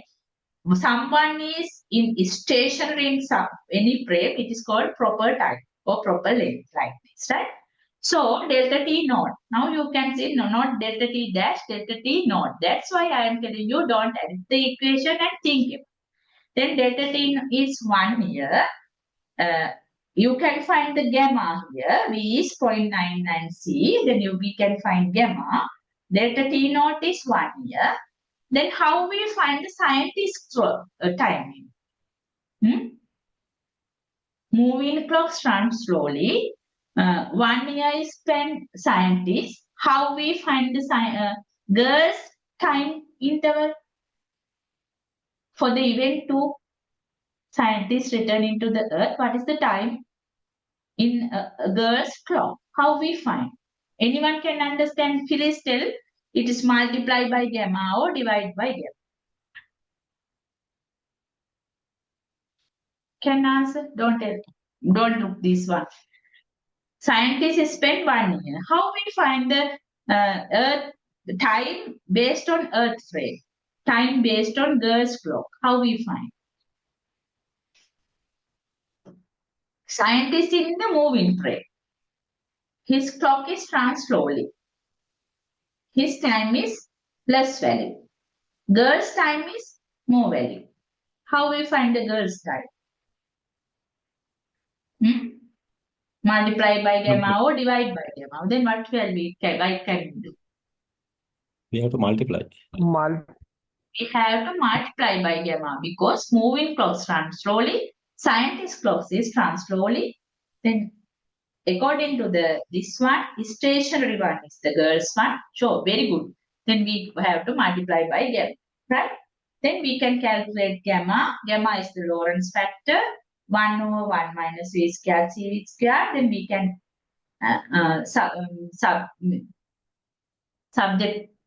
substitute in V1 is 0.99c and delta D naught is 1 here. Then we get the answer 22.7 years. Girls spent 22.7 years during this event 1 and event 2, time interval between event 1 and event 2. They are synchronized their watch at the same time. Event 1, scientist leaving. Event 2, scientist returning to the Earth. Then time difference between event 1 and event 2. For the rocket-based system, time is read as 1 year. But in the assistance clock is 22.7 years. Now, we can find the age. Then, scientist is 40 years before he is leaving the Earth. Then after that, spend 1 year. Now, scientist's age is 41 years old. Okay. Then what is the assistant or age? She was 16 years when scientists leaving the Earth. Then come back 22.7 years is spent. Now 38.7 years old. Now okay. Now assistant 38.7 and scientists 41 years. Their age difference is now 2.3 years. Right? Their age difference barrier has now been overcome. Therefore, they can marry happy. If you want, you can use this theory. නැද්ද නිපුණ? Madam, question. Right? Madam, can you Okay. Madam, by the time he returned, he maybe married someone else. Nipun? Yes, madam. hear me? Anyone is Hello? talking? Akshar? Madam, Akshar? Madam, can, if we think the stationary frame as the rocket, Earth is the moving. No, then So then, no. We can't think like this because the rocket is the stationary for the scientist frame. Then it is also moving. The proper time and proper time we can call. Then the scientist is stationary in the rocket piece, but according to the Earth frame, it is moving. Right? okay, so, Madam, why we should only take Earth as the proper Earth time? as well means. Only, No. Proper time is different word. I told you before. Proper time is then proper time can be the rocket based one because in scientists proper times it is stationed in the rocket frame. And assistant's proper time it is in the is stationed in the earth based system. That's why I'm telling you don't addict the equation. The proper time you can mix up it. Proper time is defined. Someone is stationary in some frame, and it is proper time and proper length. We can, right? Excuse me, madam. okay, For the But proper why- time, it's not a stationary one for the both of them. okay, how we say that Earth is stationary? So it's stationary only with respect to the Earth. So if we think the frame of the rocket, Earth is the moving one. So then time According to pass. the Earth, Yeah. So why we can't take respect to the rocket? with respect to the rocket. Yeah. So when we consider with respect to the rocket, the clock going faster in the Earth. So girl, uh, girl, girls Yes, time then going very you slow.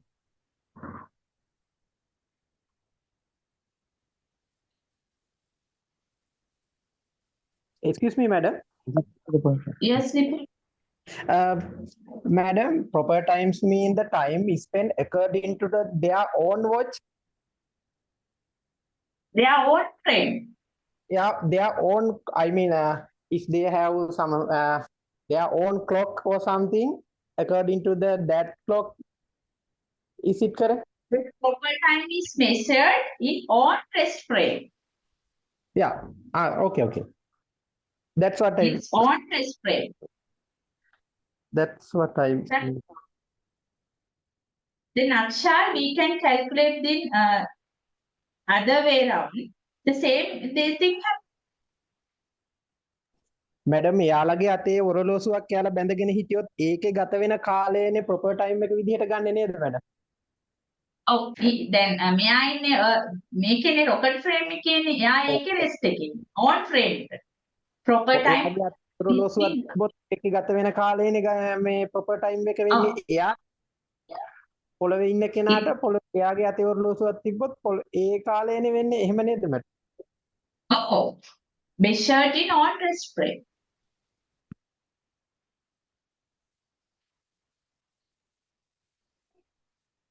Same thing in the length contraction also.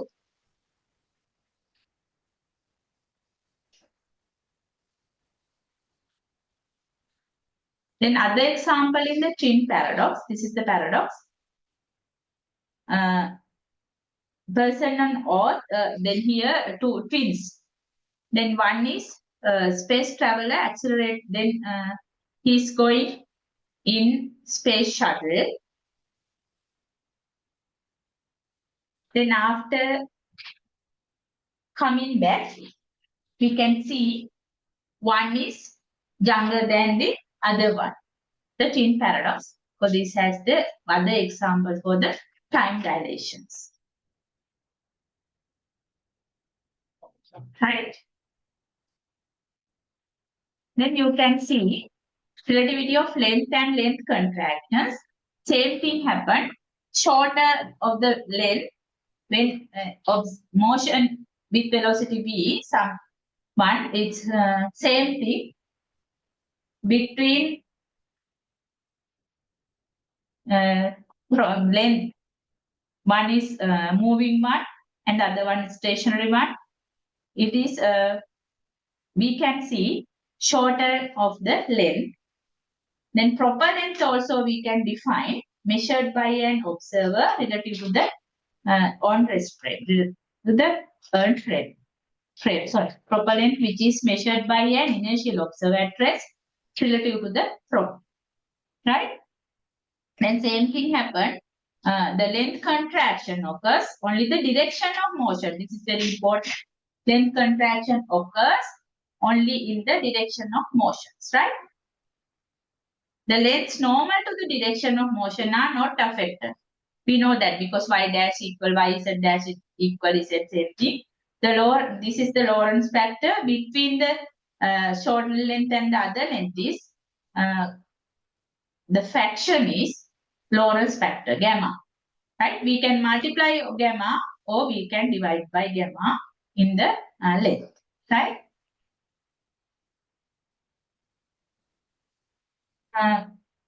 The shortening of the length for moving object is called the length contraction or space contraction or Lorentz contractions. You can call this 3-1. I will give the definitions. Lorentz factor.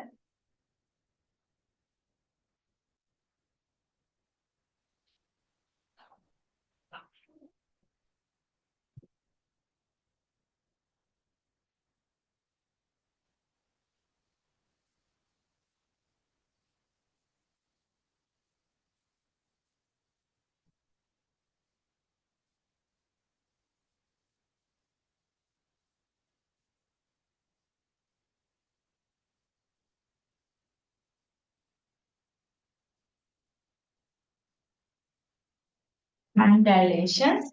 Moving clocks always appear. If you want, you can write down this.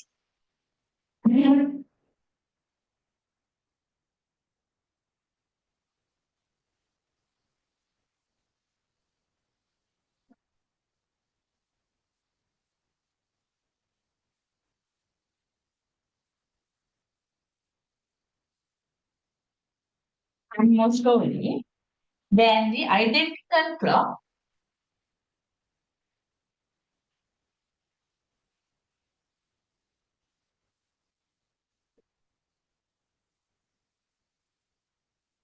Interest with respect to the observer. To the observer.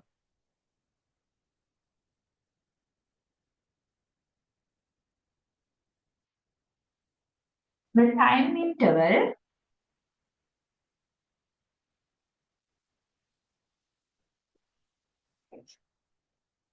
dilates, that is expand flow,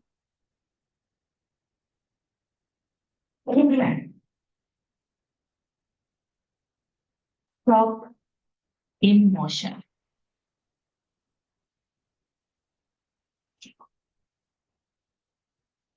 This effect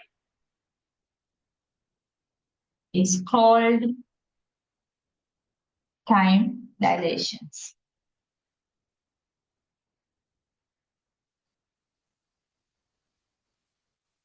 Delta t is equal gamma time delta t dash. We can change this equation according to the time, right? Delta t is delta t dash. Then proper time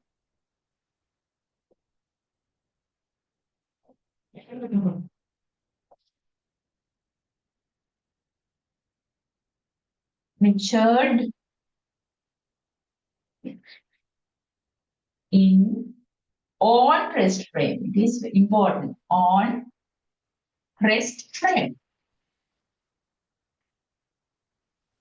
It is measured according to their frame. Then the person is rest according to their frame. Right? If you want, you can write down this. Other one is length contraction.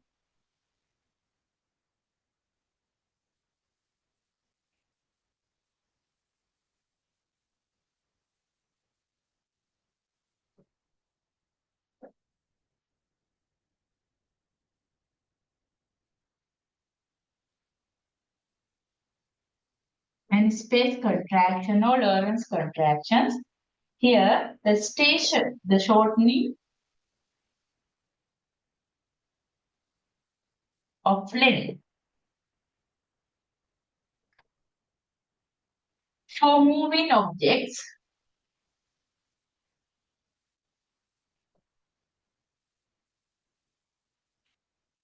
is called length contraction. Right? Then the proper length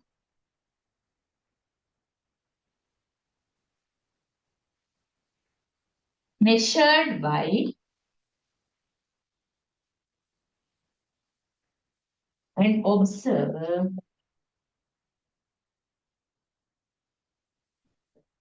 relative to the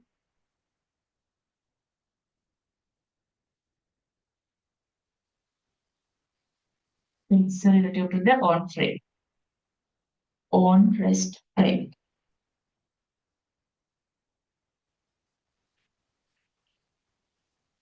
right? Propellant and propellant, don't mix it, right?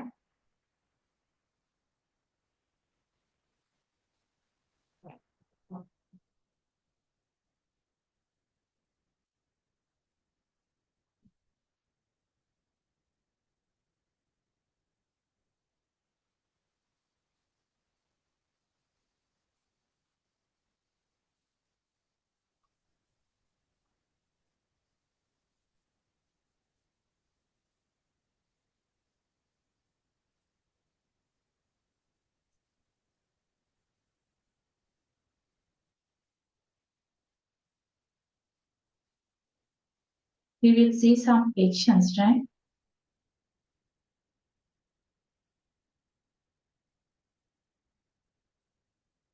The equations control will the expressions.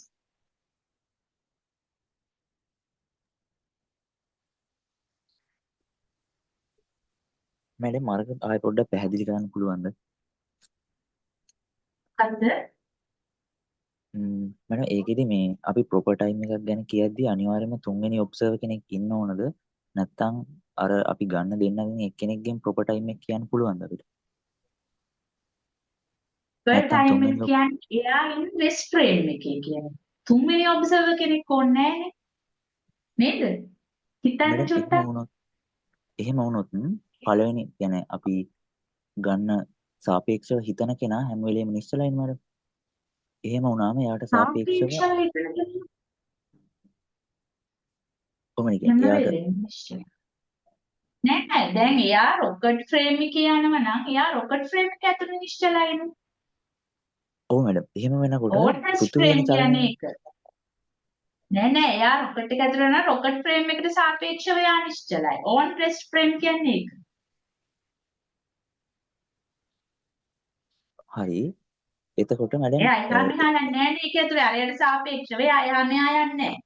එයා ඒක ඇතුලේ ඒකට සාපේක්ෂව එයාගේ rest frame එකේ. ඒතකොට එයා ඒ ඒක ෆ්‍රේම් එකෙන් තමයි ටයිම් එක මනින්නේ. ඒක තමයි ප්‍රොපර් ටයිම්. හරි. ඒක ෆ්‍රේම් එකෙන් ෆ්‍රේම් එකට ප්‍රොපර් ටයිම් කියන වර්ඩ් එක වෙනස් වෙනවා. හරි. දැන් කෙලින්ම එතකොට මේක ඇතුලේ ඉන්න කෙනෙක් එයාගේ ඔලොස්සෙන් මයින් එක ඒක ප්‍රොපර් ටයිම්. ප්‍රොපර් ටයිම් එක තමයි අපි ඔතෙන්ට ගන්න. හරි. මට චුට්ටක් හිතන්න. හරි මම මට තියෙන ප්‍රශ්නේ එතකොට මේ කියන්නේ අපි දැන් තුන්වෙනි ඔබ්සර්වර් කෙනෙක් ඔතන නෑ. ඔව් අපි only two අයින් කරොත් observers. ඔව් එතකොට ප්‍රශ්නයක් යනවා නේද මැඩම් තුන්වෙනි ඔබ්සර්වර් කෙනෙක් නැති වුණොත්. තුන්වෙනි ඔබ්සර්වර් කෙනෙක්. හරි අපි අපි තුන්වෙනි එයාගේ ඔබ්සර්වර් ක්ලොක් එකෙන් බලන්න. ඔව් එතකොට මැඩම් එතන කන්ට්‍රඩික්ෂන් එකක් එනවා නේද මෙහෙම මේ අපි එක ඔබ්සර්වර් කෙනෙක්ගෙන් බලද්දී අනිත් ඔබ්සර්වර් චලනය වෙන හින්දා එයාට කියන්නේ චලනය වෙන කෙනෙක්ගේ හැම වෙලේම ක්ලොක් එක යන්නේ ස්ලෝනේ. ක්ලොක් කියන්නේ ටයිම් එක. ටයිම් ස්පෙන්ඩ් ඔව් කරපු ටයිම් එක. එයාගේ දැන් ඒ දෙන්නම එකවර ක්ලොක් දෙක සින්ක්‍රොනයිස් කරනවා. 0 අපි තුමු 0 කියලා. හරිද? ඕකේ. එතකොට මෙයා එයාගේ ෆ්‍රේම් එකේ ගිහිල්ලා එනකොට තමයි 1 year ස්පෙන්ඩ් වෙන්නේ. ඒ අතරදී මෙයා ඉන්නවා. මෙයාගේ අර තරම් ටයිම් එක යන්න ඕනේ. ඒක කියන්නේ. Proper time is measured according to the on rest frame. අපි ඉන්න ෆ්‍රේම් එකකින් කියන්නේ අපි ඒකේ අපි රෙස්ට්. තුන්වෙනි ඔබ්සර්වර් කෙනෙක් ඕනේ. ඔයා හිතන්න චුට්ටක්. හරිද? තව සැරයක් මුලින්දල හිතන්න. ආයේ බැලුවොත් මට කතා කරන්නකෝ. හරි? ඕකේ.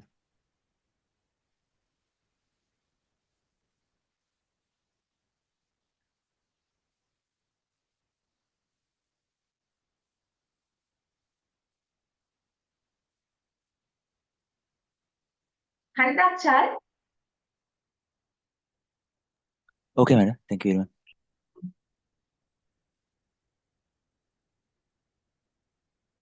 Then proper time is measured on rest frame. ඒ කියන්නේ අපි නිශ්චල වෙන frame එකට සාපේක්ෂව වෙන proper length also on rest frame. One is moving, but the observer is at rest at his own rest frame. He's measured the time and length, right?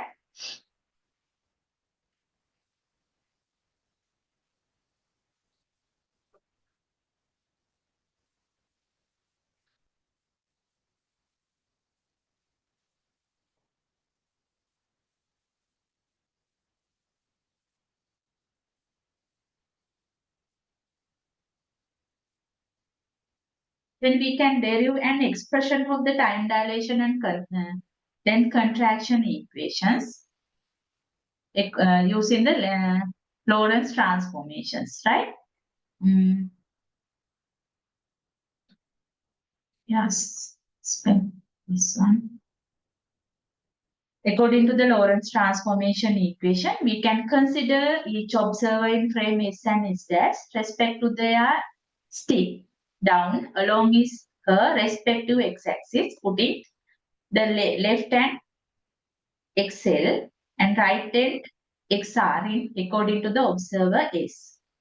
Considering one is stick, left hand is XL and right hand is XR. This is the observer in S frame, right?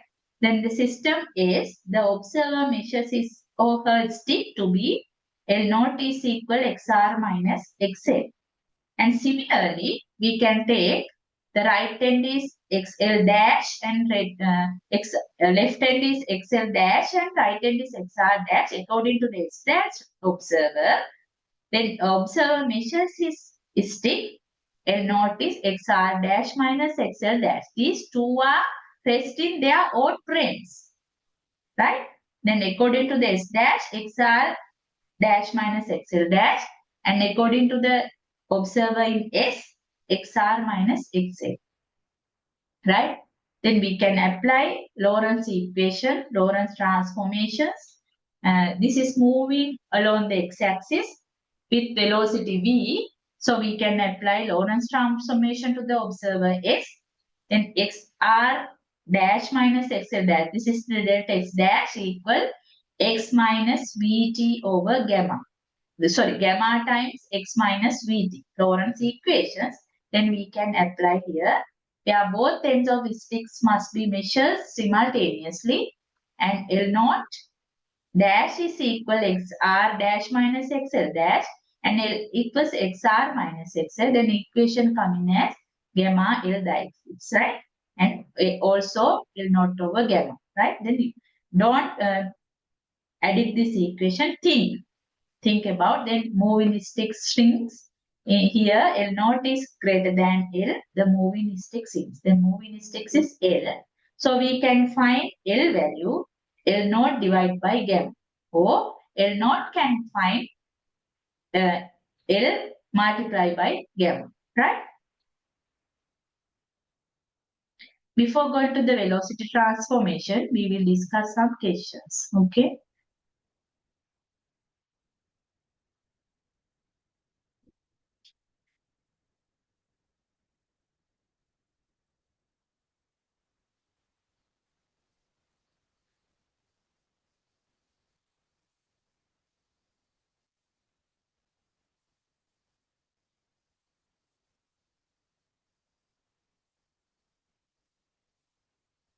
This is the yeah.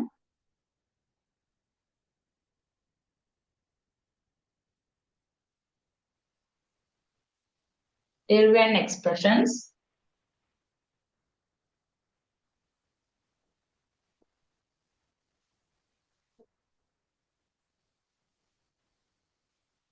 For time dilation. I discuss it, but the questions can come like this: time dilation, and also we have to derive the expression for the length contractions, right?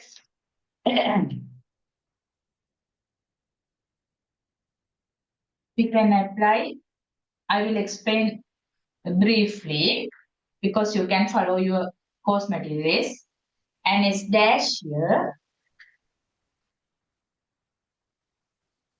can take time t equal t1, another one t equal t1 dash like this. x equal x1 and x dash equal x1 dash. Alright, then we can apply T1 dash equal gamma times T1 minus Vx1 over C square. We know the gamma. Let the clock. Please refer your book. I will explain. Gives another signal.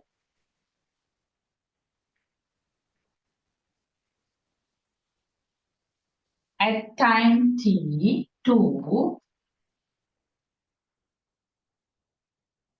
in the frame S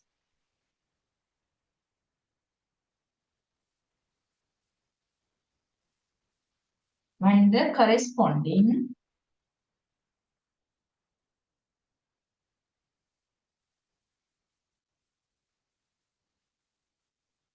time in the frame S dash is t.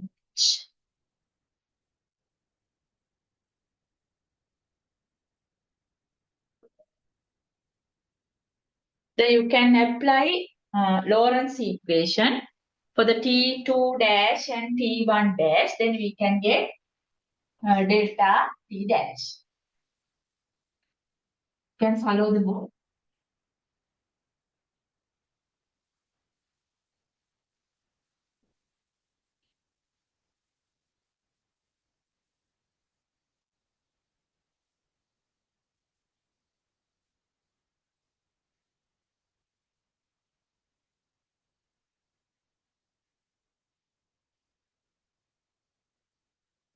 C square. Then delta T can find T2 minus T1. The equations coming as delta T dash equal gamma times delta T.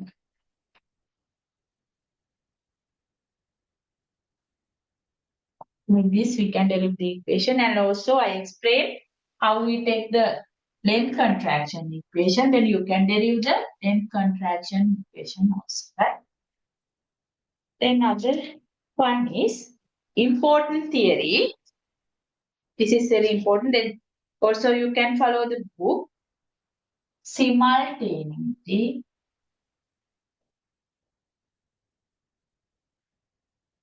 is not absolute.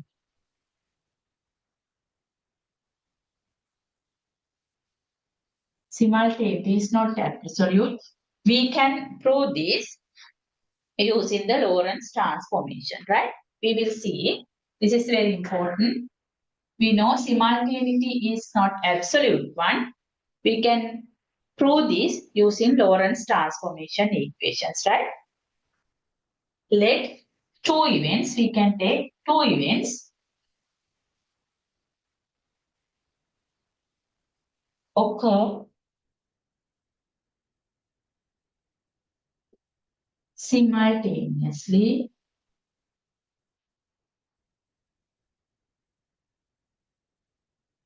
in the frame of S. In the frame S. Right? Two different points. At two different points. One is P1, X1, Y1, Z1 and T. Right? And other one is P2, X2, Y2, Z2 and T2. These are simultaneous events. Then what happened? What is the simultaneous means? Let two events occur simultaneous in the frame S at two different points. Then what can you say about X1 and X2 and also T1 and T2? What is the relationship between these two? Huh? Equal or not equal? two events occur simultaneously in the frame S at two different points. These are the points x1, y1, z1, t1, x2, y2, z2, t2. Then what can you say about x1 and x2, t1 and t2? It is equal or not equal? x1 is x2 not equal. Yes. T1 And T2 equal. t1 equal t2. This is the simultaneous, right? Then we can take other one. Let T1 dash, and we are going to prove that simultaneous is not absolute, right? With frame to frame, simultaneity can be changed. Let T1 dash and T2 dash be the time in S dash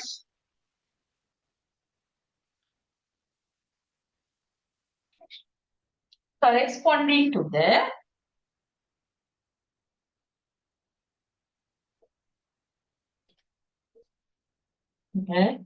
time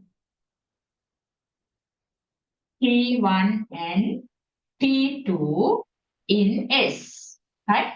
And we are taking T1 dash is corresponding T1 in frame S, T2 dash measured in S dash, it is corresponding to T2 in S. Now we can apply Lorentz transformations. We want to show that simultaneous is not absolute. This is our aim, right? By the Lorentz transformation,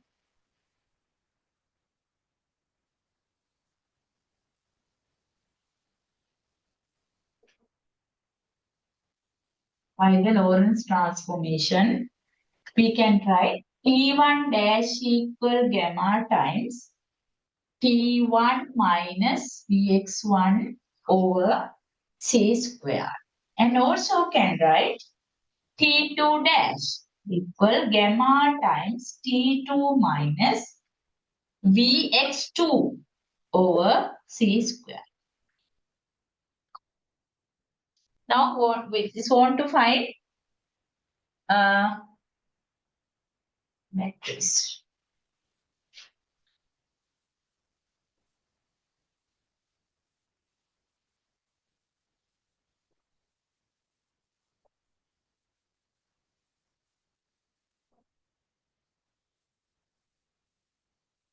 Can you hear me? Nipun? Yes, ma'am. Right. S1, then we can apply Lorentz equation, then find T2 dash minus T1 dash using these two equations, right?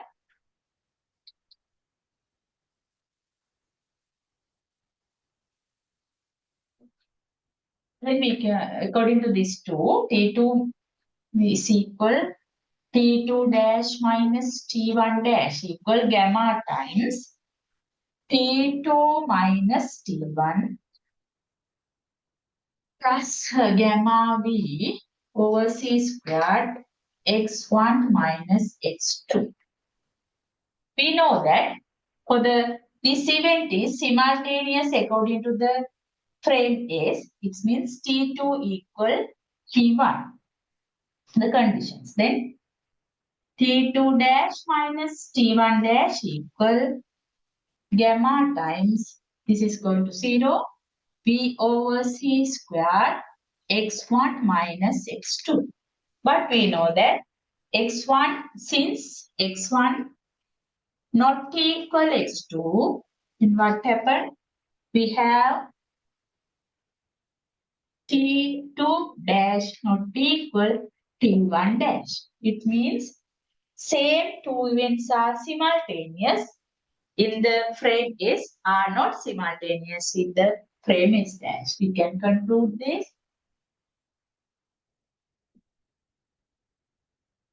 Same two events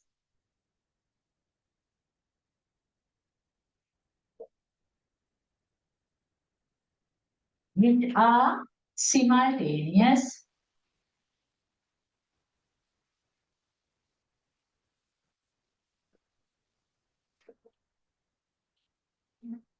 in the frame S,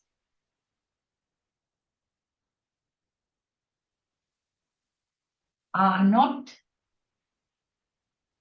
simultaneous in the frame S dash. It means simultaneous is not absolute thing, right? You should know how to prove this one. Simultaneous is not absolute one. You should know it, right? You can follow this step I gave here. Right. Then I think better to discuss the velocity transformation also, then we can move to the questions, right? These are the theory part. I have to discuss the related the Lorentz transformation and length contraction, other things. I will discuss this part also, then we can move to the questions, okay? Now you can see then in the Galilean transformation, we derive the Galilean equation and take the Newtonian mechanics equations. I think you remember. Same thing we can do in the relativity.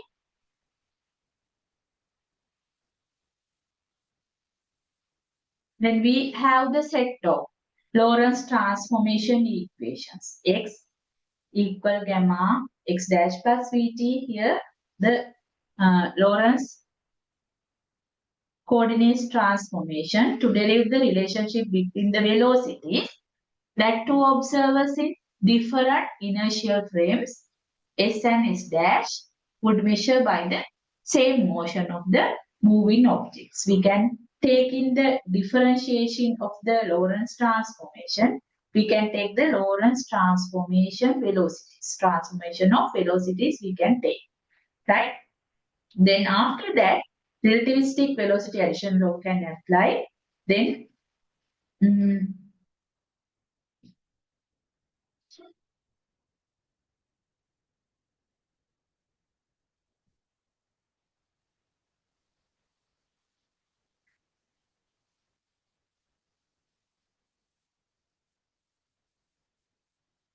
here we are taking inverse Lorentz transformation equation. Right? No problem taking the Lorentz transformation equation. Inverse one we are using to the moving measure the derivation for the velocity transformations. Right? Then we can derivate the velocity equation, and also v is less than c, can a normal value in the classical value. We can reduce this equation to the normal equations, classical equations, right? I will discuss it more. This is very important, velocity transformation also.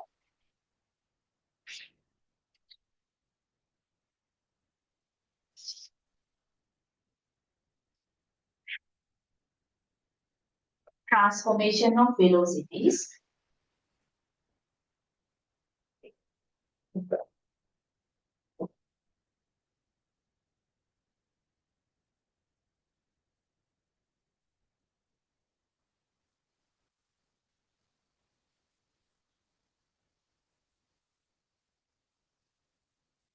Which is the frame.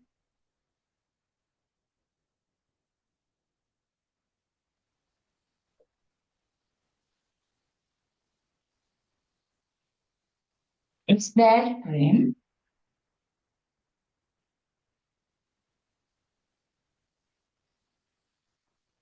It is moving with velocity v.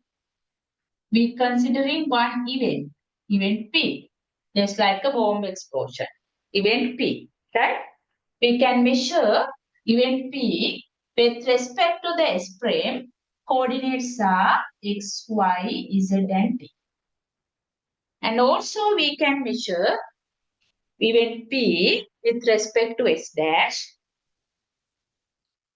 x dash, y dash, z dash, and t dash, right?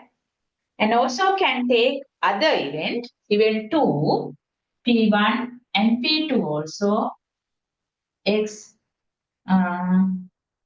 Here x1, y1, z1, t1, 1 dash dash, right? x2, y2, z2, and t2. And also x2 dash, xy2 dash, z2 dash, and t2 dash can, right? Consider motion along the x-axis. And you can find delta x. Delta x equal x2 minus x1. Also delta x dash, x2 dash minus x1 dash. Also delta t can take t2 dash minus t1 dash. T1 and delta t dash can measures like this, right? Then we are taking Lorentz inverse transformation and delta x value.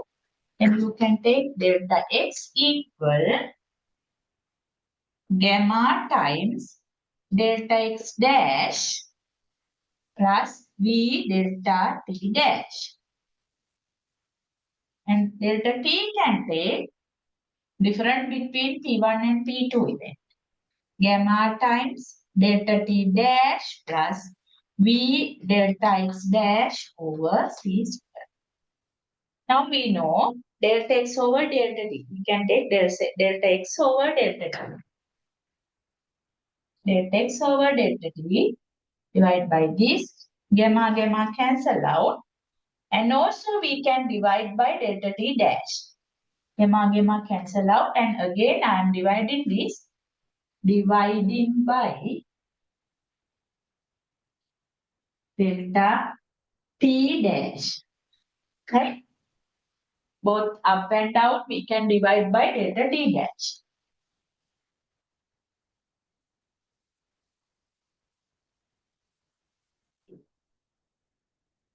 When the equation come in, delta x over delta t is equal dividing by delta t dash plus v. Delta t dash cancel out. And also delta t dash equal 1 plus v over c squared delta x dash over delta t dash. Then we can define for the definition of the velocities. We can define this limitation delta t dash goes to 0, delta t. Delta x over delta t. You can see x here with respect to s prime. Then we can take this as ux. And other one, delta x dash over delta t dash.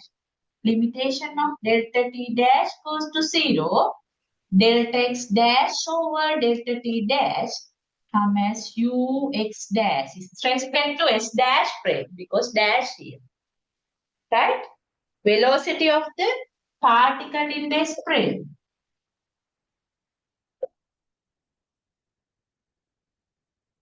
Particle with respect to s prime and velocity of the particle in the s dash frame, velocity of the particle with respect to s dash frame.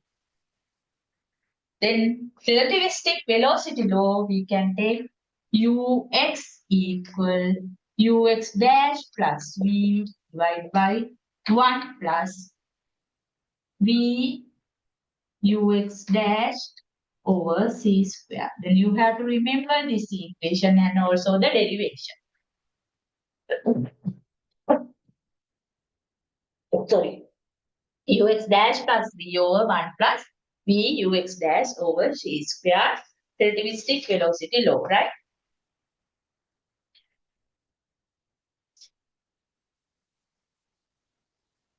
You can remember this picture. S is station, Earth frame based. S, and this is the moving one. S dash. This is the one object. Here V with respect to S. Object is also moving with respect to S dash. Ux is with respect to S. Ux dash with respect to S dash. Right? you remember the equation, then you can find the solution according to the S prime or S dash prime or something, right? Okay. We will see one questions.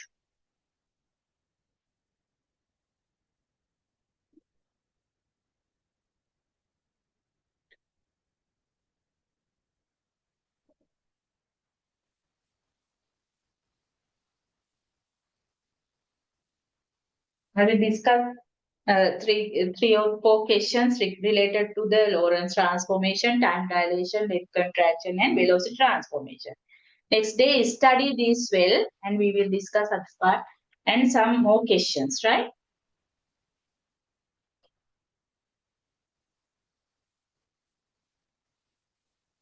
As measured by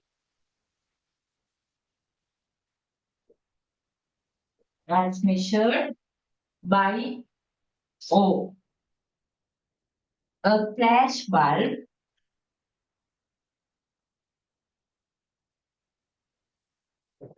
goes off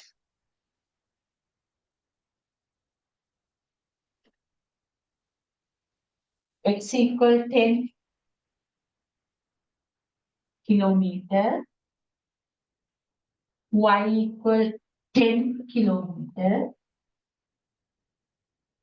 z equal 1 kilometer, right?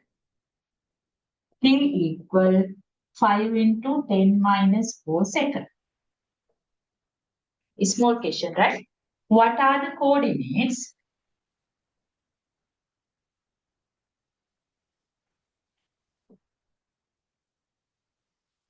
What are the coordinates? X dash, y dash, z dash, and t dash of this event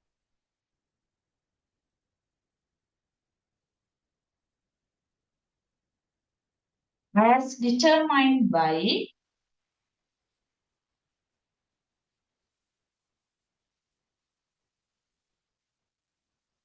a second observer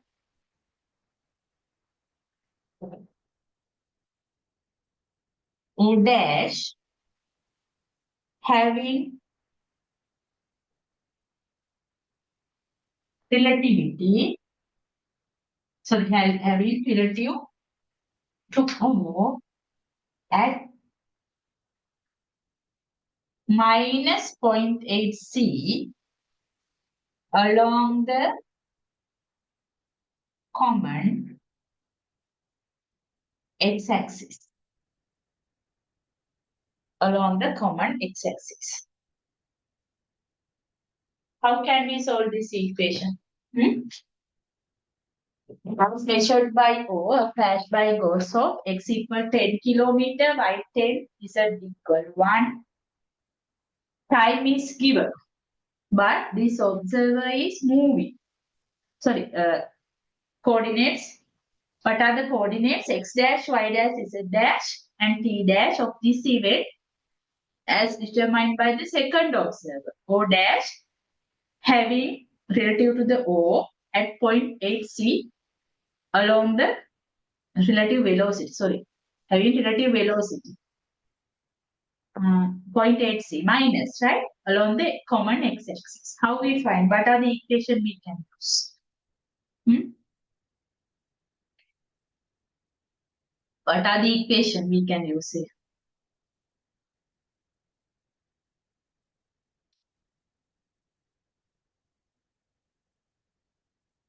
Akshar?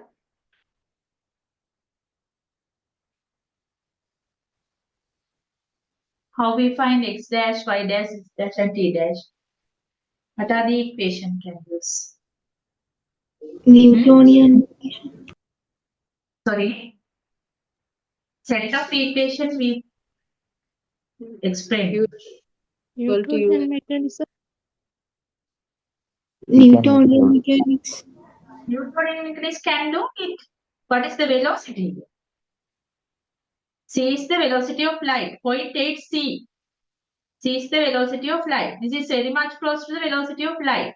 What is the set of equation? What are the set of equation we can use? Newtonian mechanics cannot, because point 8c is the close to the velocity of light. Hmm?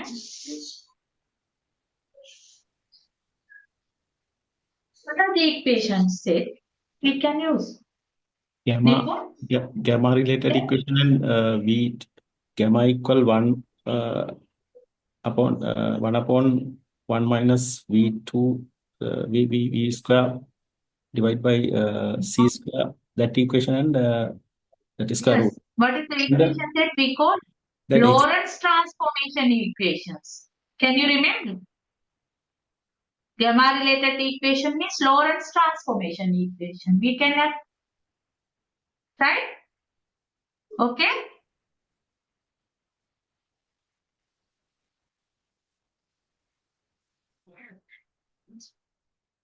We can apply Lorentz transformation equations. They are given set of coordinates x, y, and z like this. S dash is moving. Given the velocity is 0.8 c. We are taking positive direction here.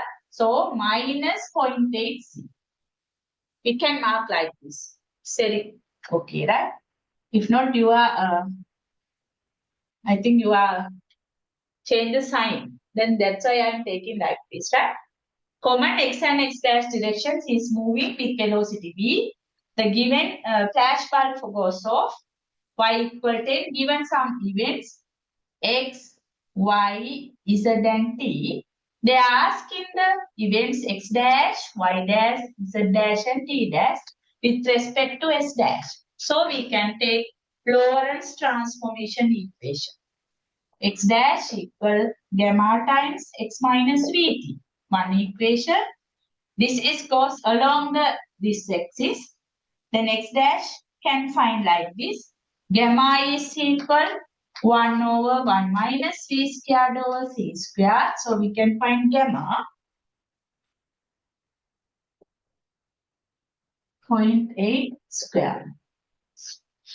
Right? Then can substitute the value. X dash equal gamma can find 100.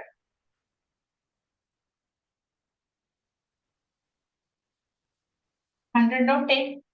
I gave 10, no? It should be 100, right? X equal 100 kilometer. Madam, Times V, Madam, here 0.8 C. Madam, that V is minus V, no, then V. Yes, then minus. Then Then you can find here. no, the other equation, gamma equation, when you find Gamma x and x minus VT, I'll substitute minus y. this equation, Minus 0.8. your other side that you assign minus only the 1 minus 0.8. 1 minus. It should be minus Which one? plus, no? This one. Yeah, that one. Square value, no. Then 0.8 Ah, C yeah. square. Oh, okay, madam. Right? Positive value, right? 0.8 C squared. Right? Then here minus sign. Then we can put a plus sign here because I think complicated. Please use then we are taking positive direction and put minus 8c. It is okay. Right? Can minimize errors like this. Okay. Madam, Then we excuse can me. substitute it. Madam, excuse me. Time 5 into 10 4. Then you can find x dash value. Then what happened y dash and z dash? Anyone can tell? What is these two values? Y dash and z dash? Changing or same? Same. Same values because not motion to the direction of y dash and z dash, then is 10 kilometer and here 1 kilometer. And also you can find t dash value. T dash value is gamma times t minus Vx over c square, then you can substitute here minus 0.8. T dash equal gamma times 5 into 10 minus 4 minus 0.8 c can cancel out. 1c cancel out, no?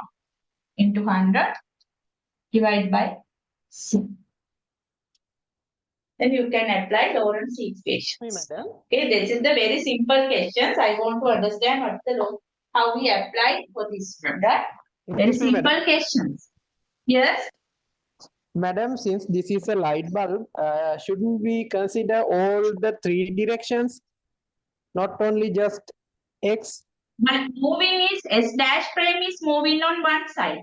They are giving XX dash directions, 0.8c. So what we substitute the V? 0.8c directions. Right? Moving on XX dash direction.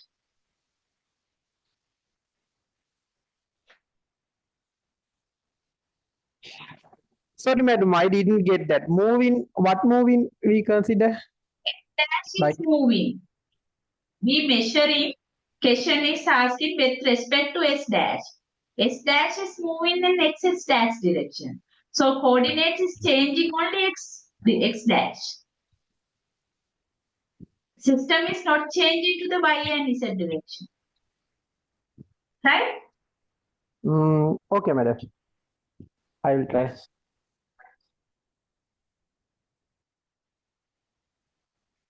Shall I give the velocity transformation question?